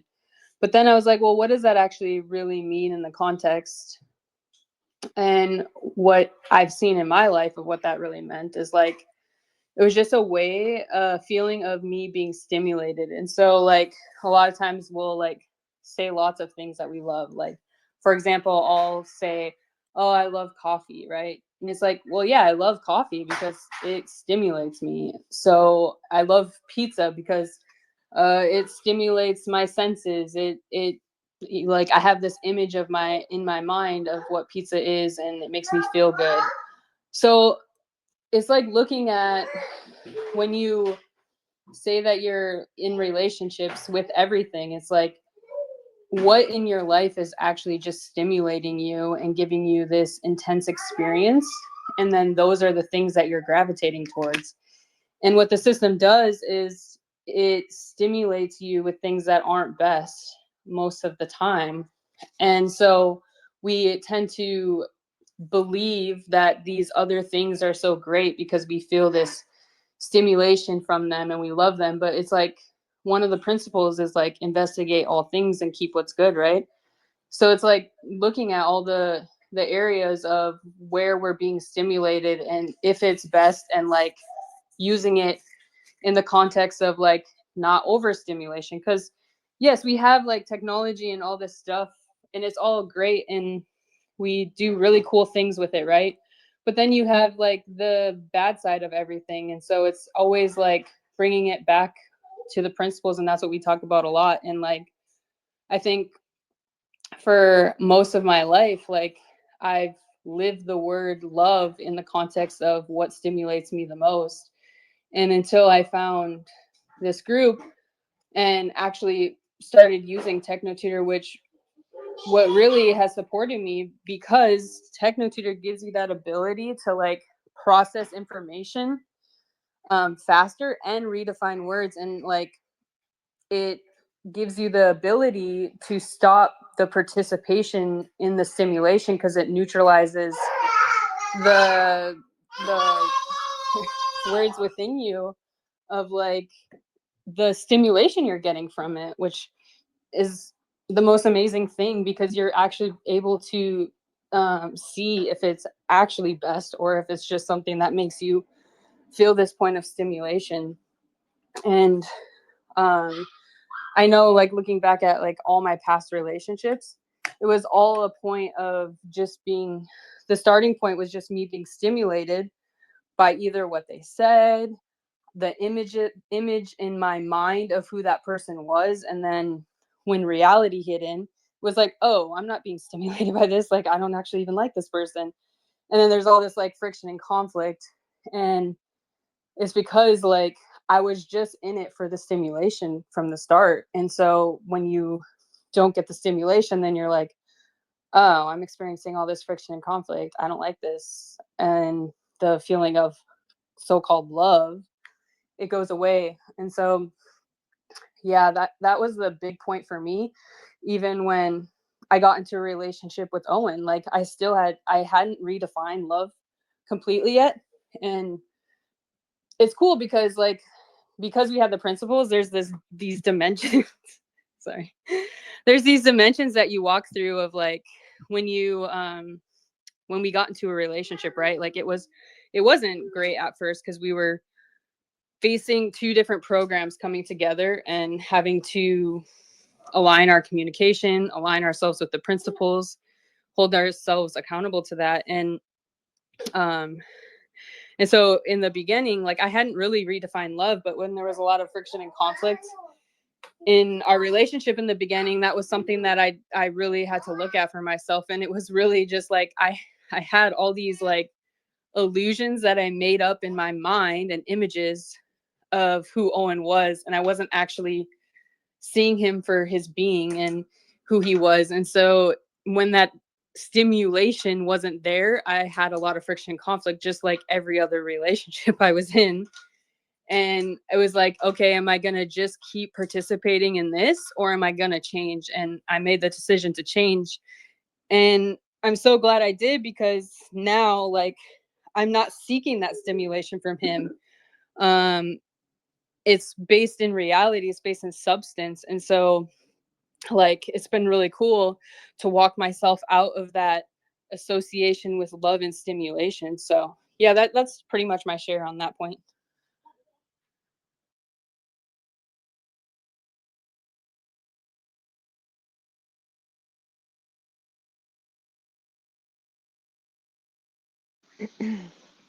Yeah, can you hear me okay?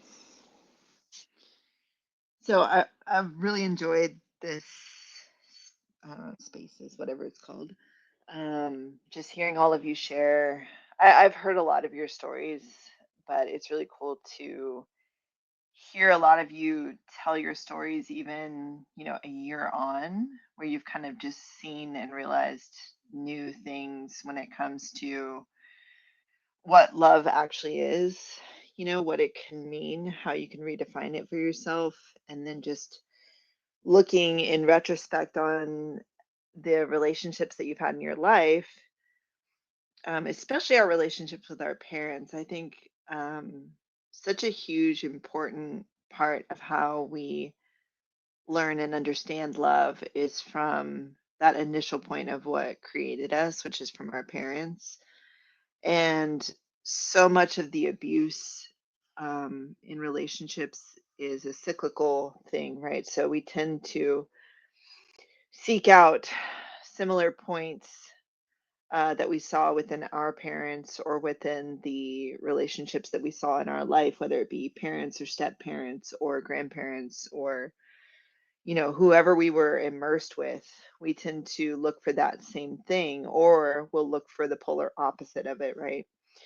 And we really are seeing in our society a big dysfunction happening around how we've defined love, right? We're clearly as a society very confused. And I wanted to bring that back to kind of the foundation of our global society.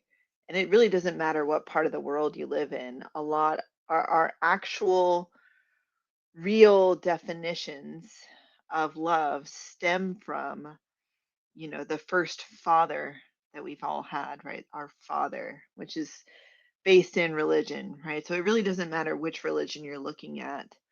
Um, it's that point of our creator and the lessons that we've learned within that. So it really doesn't matter whether you were raised in the church or you were raised um, in whatever faith you grew up in, or if you were just raised in a society that was very much based in that um, religion, which all of us are. We're based in a society that has that as its foundation, and that permeates through. as the principle of our society, this idea of we have a father who has created a world for us in which we have to experience a level of suffering. And through that, we have to have faith and have, unconditional love for him through that. And we learn that what? And I'll speak specifically from the perspective of Christianity, because that's the faith that I kind of grew up in, although I've studied lots of different religions. So you can see this pattern in any religion that you choose, some form of it and some story behind it. But even the idea of, the original story of Adam and Eve, Eve was supposed to be Adam's ultimate love, right? Created by God, but created with the will to do something against the father to break the faith, right? And then they had to fall together. So for a lot of us, again, whether we were brought up in the church or not, that was our initial understanding of love. It was supposed to be this ideal experience of us living together in an ideal situation. But because one of us chose to break the faith, then we both had to fall, and therefore we are cast out. We're cast into the world of suffering, and it's only through enduring this suffering and finding that faith again and committing ourselves to that maybe when we die we'll end up in heaven. And you can find stories throughout that in Christianity. Like, I love the story of Job. I mean, that's such a great example of just the framework of which you're supposed to live your life, as a point of just enduring constant suffering. And then maybe every now and then you'll have these glimpses of happiness, and that should give you hope, right? And the issue with that is that we're very much relying on this story of, these stories that have been written down by humans that are clearly designed to impulse the average person with a framework that allows them to accept the current systems that we have in place.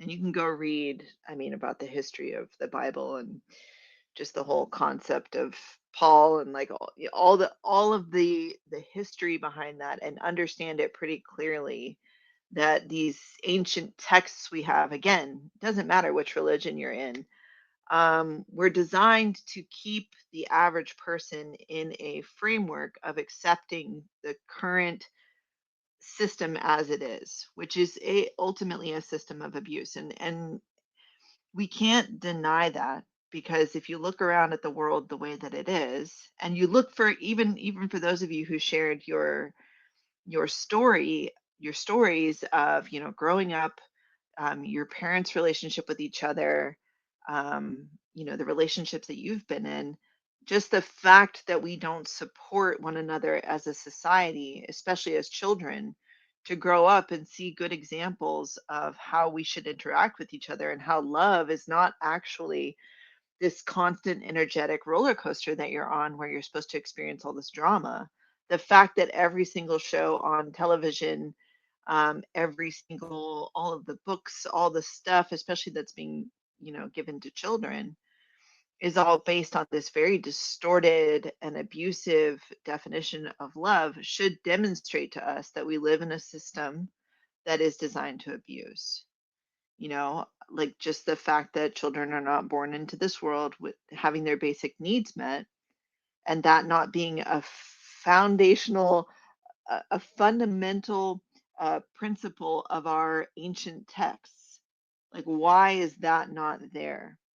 So it should be really clear to us, whether or not we believe in a creator or whatever, that the text that we have that gave us the stories of how we define our love, for example, or our relationships to our parents, or our relationships to our, between husbands and wives, and our relationships in our communities are very flawed. And they're based on definitions that are not supportive to us. And just one second.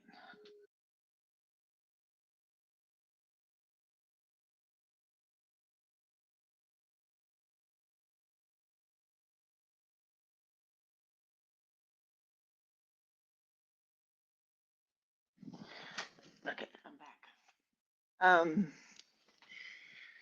So when you are looking at relationships, and I know for me in my process, there were many aspects of relationships that I questioned, kind of when I first started investigating myself and looking at my programming.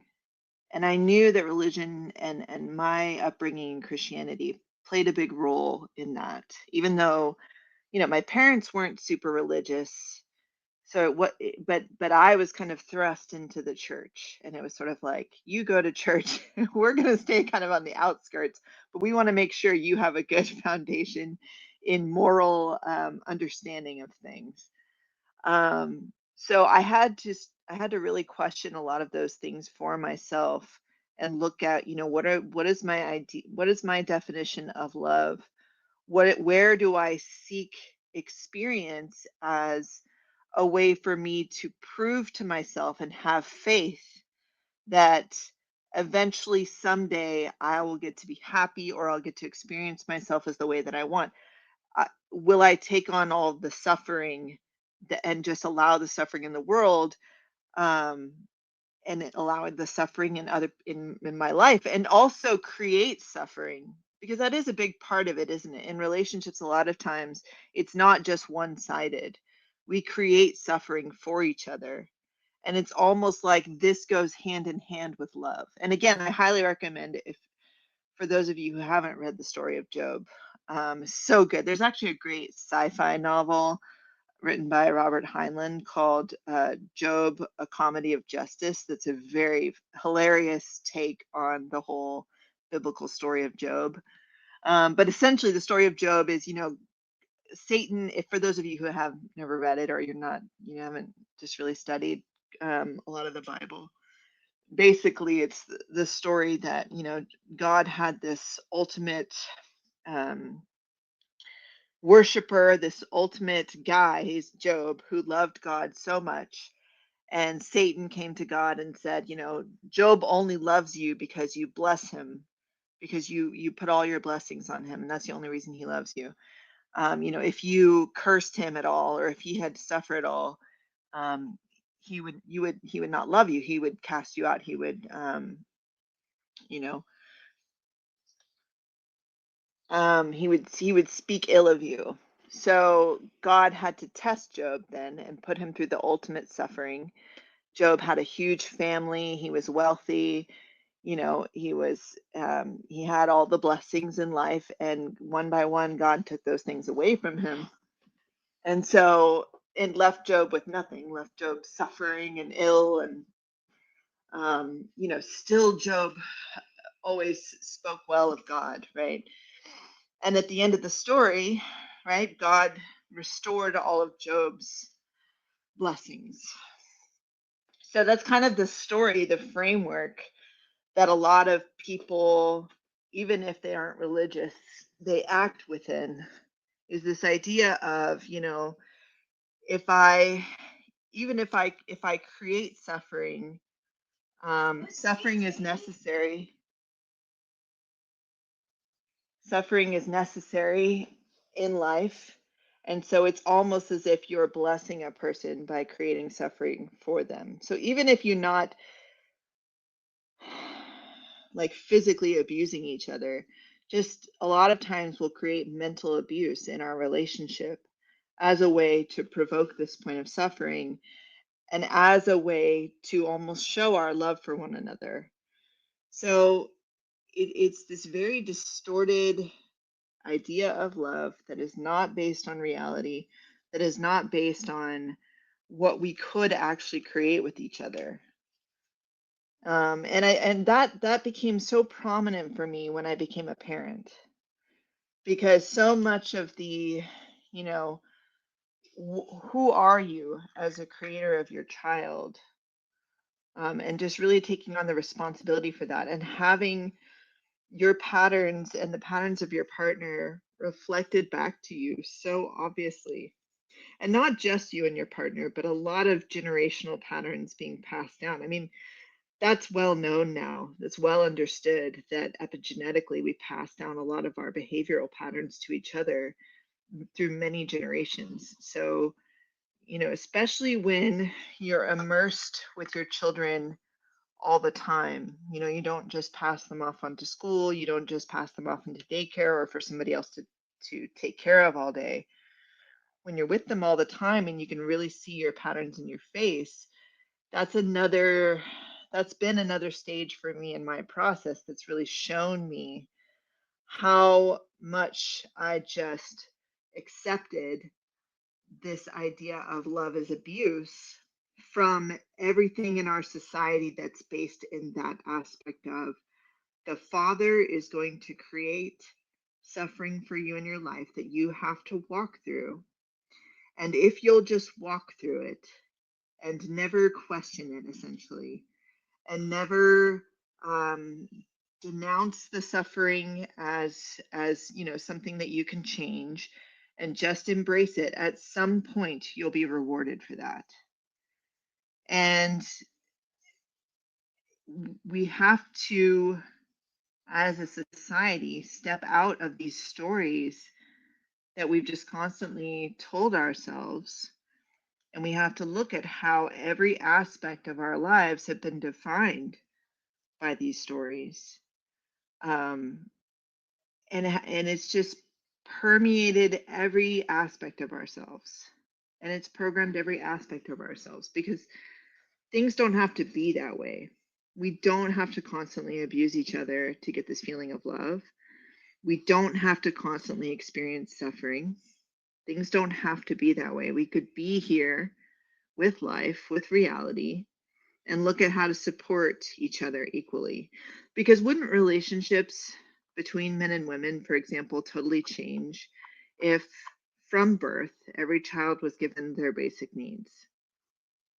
And so if you look at society the way it is, especially, you know, here in the United States and in a lot of first world countries, like the level of sexual dysfunction is so incredible, because a lot of people, it's becoming so much more, it's coming to the surface, everybody's distorted ideas of love, to the point where, you know, the population is totally dropping. So many young people don't even want to have kids.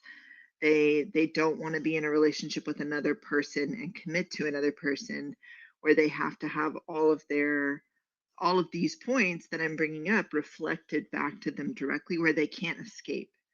And that's the power of having an agreement between two people, specifically between a man and a woman, because you have to face so many aspects of this original point of the Adam and Eve together, right? The reason for the fall. And you have to face each other, and you can't escape. You can't go off because you're in an open marriage and you can just go have sex with somebody else, or you can just escape in another direction. Like, you have to face each other as what you really are together. And then you have to give that to your children and show them the evidence of the fact that you've committed to each other, and that you're creating a life that is best for each other and for your children.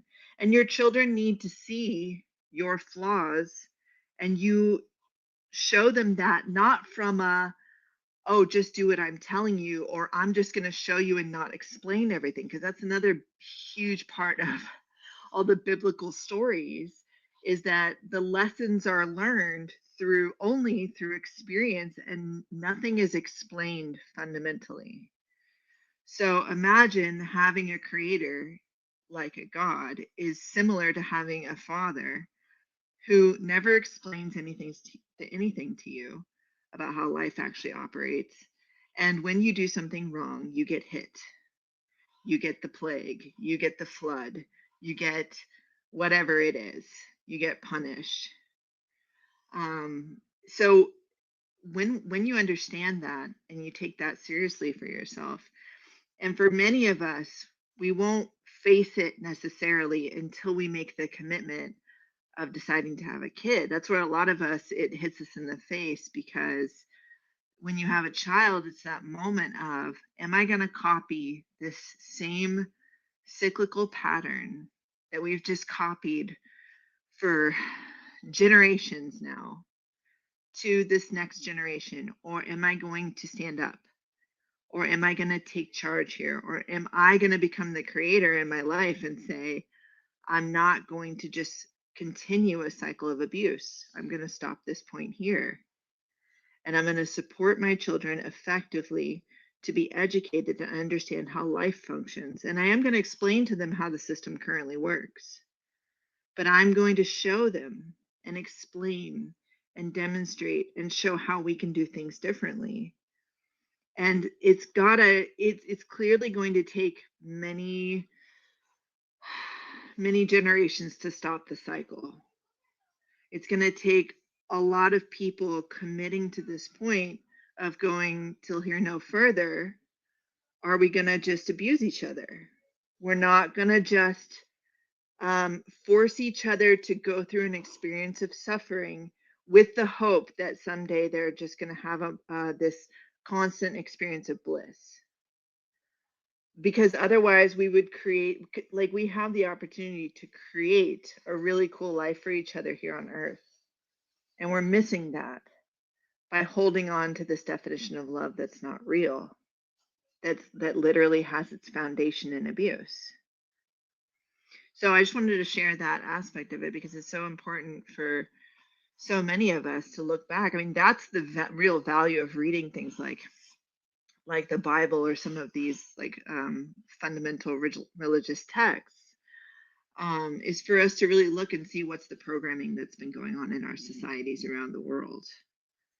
Because is it based in reality? What's going on here? So, and it's cool for our kids to see that too. They get to see, like, okay, right, what's the real truth behind the Adam and Eve story? What's the real truth behind some of these stories in, for example, the Bible? And I use that one mostly as an example because that's just kind of the fundamental text for us here in the America. But each of us should look at these texts that we grew up with and investigate for ourselves, so that we can give our kids a framework for what we could actually do together, versus just being brainwashed that, okay, this is just the way it is because our creator said it that way. Like, that's that. So we just have to play out the pattern over and over again. So that's all I wanted to say, Mitch.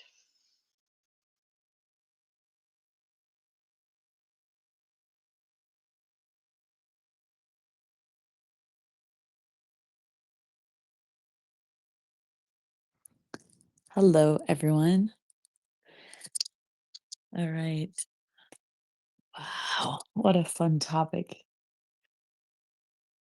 I really liked everyone's share, but Christine, man, you're you're so well spoken. It's amazing.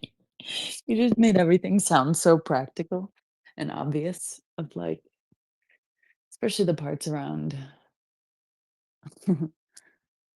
like if you don't start your relationship based on agreeing on things, of course your relationship like is bound to fall apart because you're not actually agreeing on what you want to build with your life and the principles you want to live by and how commonsensical it is to do those things. It's like, why else would you be in a relationship? And if you look at the world right now, like the reason why people get into a relationship outside of that is just feelings, feeling good. And it's so funny because it's the ultimate drug. people are chasing and that they've been exploited for by all these companies. And it's like it's just so obvious, like this Christmas season for me. Just been observing all the different points that come up as far as my programming, like what I've been influenced by in my childhood around Christmas, what patterns I fall into, um, what I'm seeing from companies and advertising and social media, and even just going shopping at the normal stores that I normally go shopping at. Seeing all the different things, it's like it's very obvious that they're just playing on your feelings to get you to buy, to get you to feel some type of way. And it's like the relation that's a relationship that we deal with in this world, is our relationships to corporations and our relationships to businesses, like just shop, like spending money. Our relationship to money and our relationship to ourselves. And it's like our relationship to existence has been based on feeling. And that it directly correlates to how we've defined our money system currently. It's like all based on energy, right? Feeling and money, just all energy based. And that has just perpetuated abuse. People getting taken advantage of, people taking advantage of their own body, physical body. Where do you think these good feelings come from? They come from your own physical body. You're literally mining the feelings from your own physical body. Like your physical body has to produce those feelings, which means you're extracting physical substance from yourself in order to create those good feelings or those negative ones.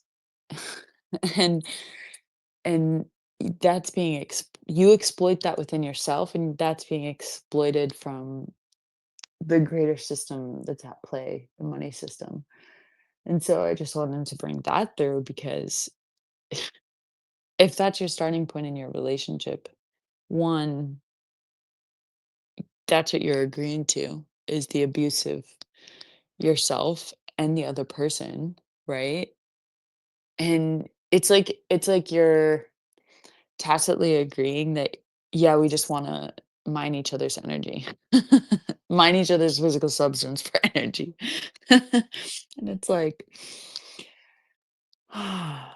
it's so cool. It's so cool just to see all these people in the community we have here seeing through that, seeing like practically that doesn't make sense long term, that's not sustainable. And that's what's brought us to where we are today as a society, which is not in a good place. And so we now get to redefine what relationships look like. And as we do that based on agreeing in principle of doing what's best for all, you'll see you'll see that relationships are actually much more simple than what you've been programmed to think. Like all these movies and TV shows showing you that it's all like there's drama and man, especially TV shows, they leave you a- on such cliffhangers with relationships, like they got into this fight or this happened or whatever, and just drama, drama, drama, and cliffhanger. You got to come back to come to see what happens in this dynamic, and you just been programmed with that. But but actually, you don't have to have drama in a relationship. Like people are so addicted to drama. Like I've literally met people who knowingly create drama in their life. They say, I enjoy the drama. I want more drama. Yes, I'm stirring the pot on purpose, kind of thing. And it's like we really want to support people to see like that's that that is like mm, like that's only going to create more consequences in your life and in the lives of the world, like the lives of anyone in the world. And so just bringing it back, right? As you define your relationships in principle and agree on creating a world that's best for all and see through the drama and the energy chasing,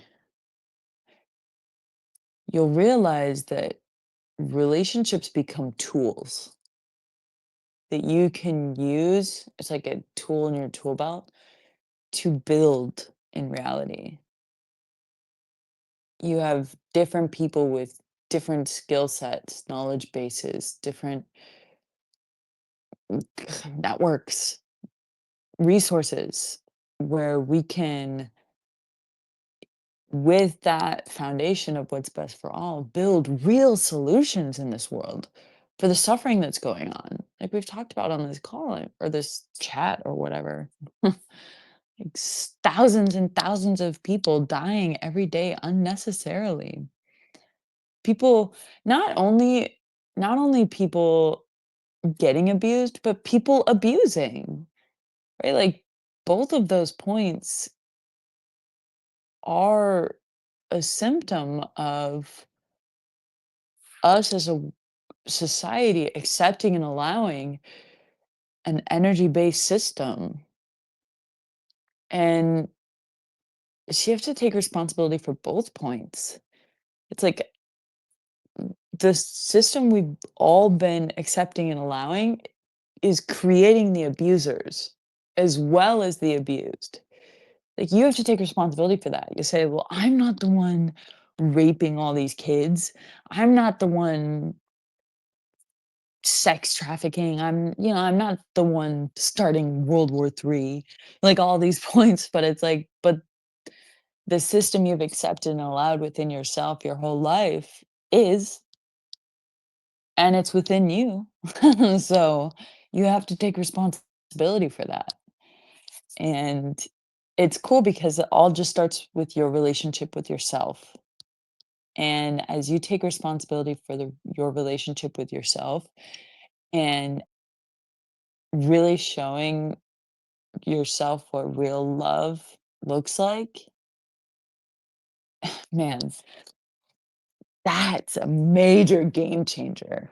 Like as you redefine what love is, seeing it as an action, seeing it as a state of being, not a feeling, but a state of like real giving, a state of nurturing. Like it kind of depends on your gender here, exactly what it looks like to live that out. But man, your ability to be in a intimate relationship with another person completely shifts.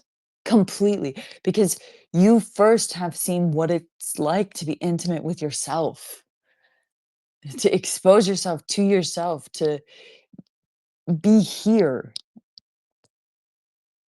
present, actually, with yourself, enables you, equips you with the ability to have that kind of relationship with another person. And that's something that deep down, we all know we've always wanted. Like Alan Taylor share, man, how you when a relationship is started based on feelings, right away, you automatically have a fear of loss because it's also based on fear with you always wanting to feel seen but never feeling seen. So then that one person you feel seen and automatically as soon as that relationship starts, you're scared of losing it. It's like that that is completely unnecessary. That whole cycle. And mm, you can completely alleviate that by first starting with your relationship with yourself and then living from the principles of doing what's best for all, because then if that's like guaranteeing that there's life is on your side. That you're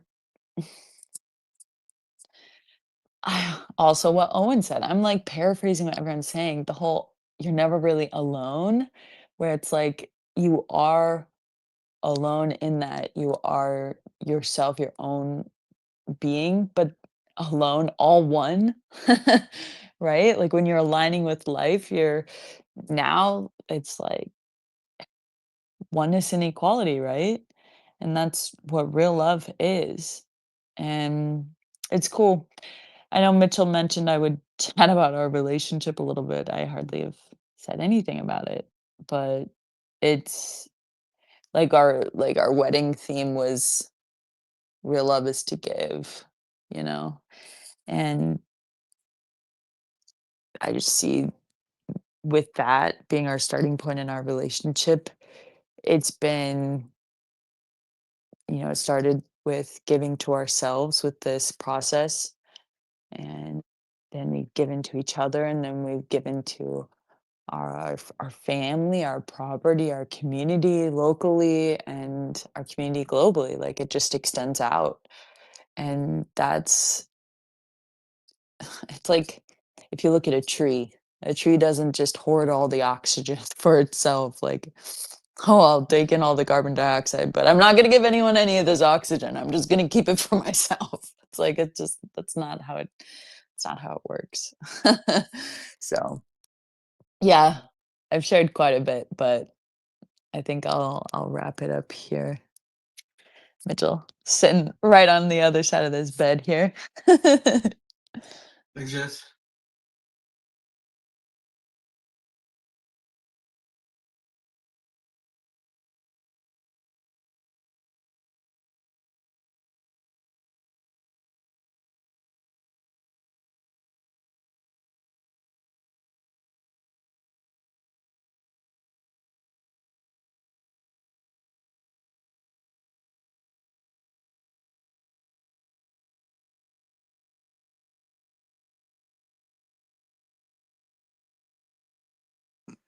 I would like to. I've just joined. Yes. Um, these calls, these conversations. Just wow. I every time, and like I said, every time. I mean, the last that we did, and this one, I plan always to join from the beginning, but when I get my kids to bed, I always end up falling asleep with them and waking up later than I should to be able to jump in. But I do want to share just a little bit before we wrap it up about what is love, because this conversation is so important. And when I hear this question, so many stuff come to my mind, but I will keep it short. So I want to share what I always thought love is before I joined this group, which is Destiny Techniture. What we do. Um, Before I've joined, I always thought about love in the context of relationship as feelings and emotions, and I'm pretty sure you guys have already touched on that point, but that have been my case.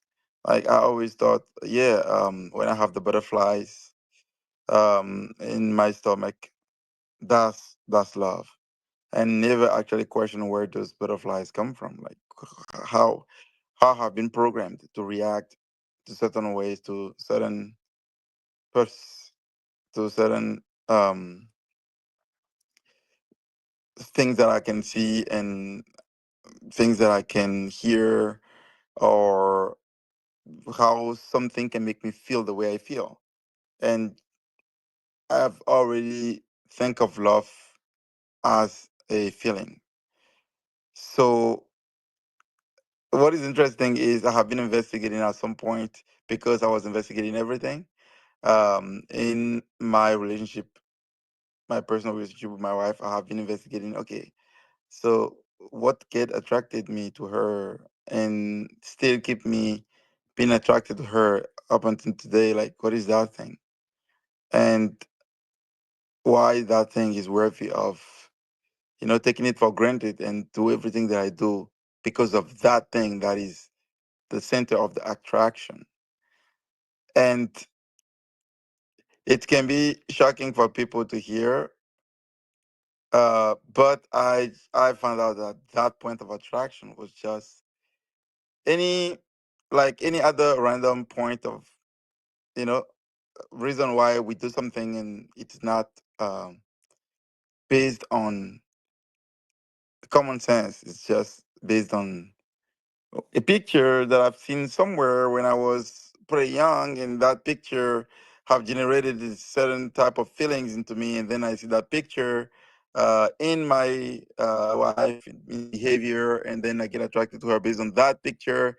And as long as she's doing that picture, I'm controlled by that picture, so I behave certain way, and then I define it as love. So it's not like, oh, this is commonsensical. No, it's not. Meaning the way she lose that picture, the day she will lose that thing that she used to do, my love, my sense cease to exist for her.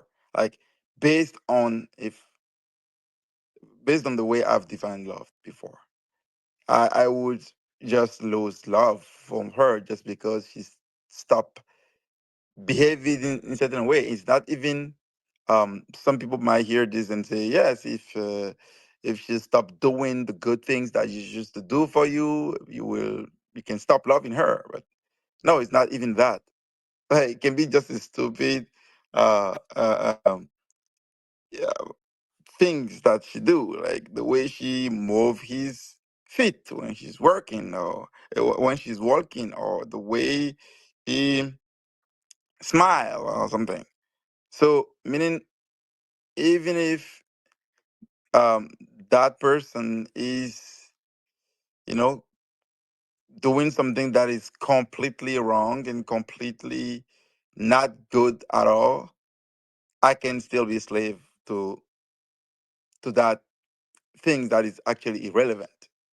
Or even if this person is doing everything that is the best for me and for all, and she stopped doing that thing that is irrelevant, I can stop the relation right there. And since that's how almost everybody have defined love, it explains so much why we have so many divorce and so many separation. Because the reason why the reason why the relationship exists in the first place is irrelevant. Like what's generating that butterflies in people is irrelevant, and your relationship become kind of irrelevant because it's based on this BS of pre-programming of something that does not make any sense, and you just go along with that. Now, I'm not suggesting that that feeling is you can completely ignore it. No, it says a lot about you, and if you have these butterflies, you can investigate it, and you can learn a lot about yourself with that. But basing your entire lifetime relationship on butterflies, it's kind of not having foundation of your life. And after I've joined this group, and one of the principles is investigating everything and keep that which is good, meaning question everything and understand and redefine them to be what is best. And once you do that, you know that your relationship is based on something real, like based on a principle. So then you just close all back doors. Like you know that it always come back to the principles. And if it is not best, I will make it best based on the guidance of the principles. And it changed everything from that perspective. Because since I've defined love on um, these pulse of butterflies, I mean, before I joined this group, I can kind of follow that butterflies everywhere. Like even though they are rare, and then you can hear all kind of example everywhere where people will be like, yeah, um, you can be in a relationship with somebody and fall in love with somebody else. Like it can happen. You never know. Yeah, the reason why you never know is because you never question what make you feel how you feel. So you never know. Actually, you can be in a relationship with somebody else, married with kids, and find somebody else, and he will make you feel maybe better than how your husband or your wife make you feel, and then you fall in love there, and it just create downfall in your relationship because your relationship is based on something so fake, like emotions and feelings, and that can be shocking. Like people can be, oh wow, so you means my relationship right now based on feelings is not solid. Like what I feel towards my husband or wife is not the most important thing in the universe. No, it's not.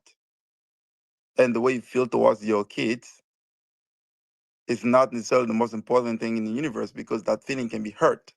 And when you that feeling is hurt, would you stop feeding your kids, giving, doing everything that you can for your kids because you believe that your kid is no longer exist because that feelings no longer exist because you equate the feelings that you have towards the person as the person. And when the feelings stop, so the existence of the person stop in your definition. So you got to realize that the feelings are not a solid foundation for a healthy relationship. And that's why the principles can actually make love real. Like the principle can be and actually are the only one thing that can make love real. So in the dimension of relationship, love cannot be defined as feelings.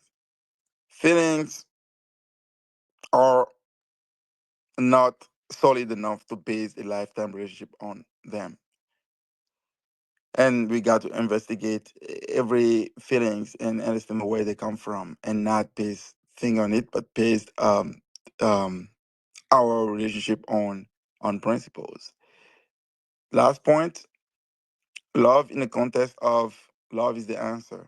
And I'm pretty sure people have touched that point before I came in. But love as the answer when you get into spirituality or oh, love is the answer. People always say. I heard somebody Kevin Trudeau. His name is. He said in one of his podcasts. I think you gotta love everybody equally. Talking about the situation in Gaza and Israel. Like you cannot pick and choose. You gotta love everybody equally, but never define what it means to love everybody equally. Is it feeling warm towards everybody, and since you're feeling good towards everybody, then you can help. If you can't, it's okay. No, like love is to give as you like to receive. So when Jesus said, "Love thy neighbor as thyself," is give to people as you would like to receive. Like anything that you would like to have for yourself, it should be your goal that everybody have equally. And that is the real love. And if you don't define love as an action, as giving, so anytime you say, I'm loving, if you're not giving, you can take yourself and say, oh, shit, yeah, I'm not giving here. So I'm not loving. If I'm not giving, I'm not loving. And start giving and start putting yourself in the position of the other person, in the shoes of the other person, and say, oh, um, if I am this person, what do I need in this situation? And give to the person and give what is best. And then you are loving. And if you're not doing that, no matter how many prayer you say towards the person, no matter how wishful thinking you have towards the person, the reality is no, you are not loving. You are just being selfish. You are just pretending to love. And you are just using that those butterflies or feelings that you have inside of you to justify that you love while you're not doing shit. And you gotta realize that. So those 2 points will be my share on this topic. Thank you.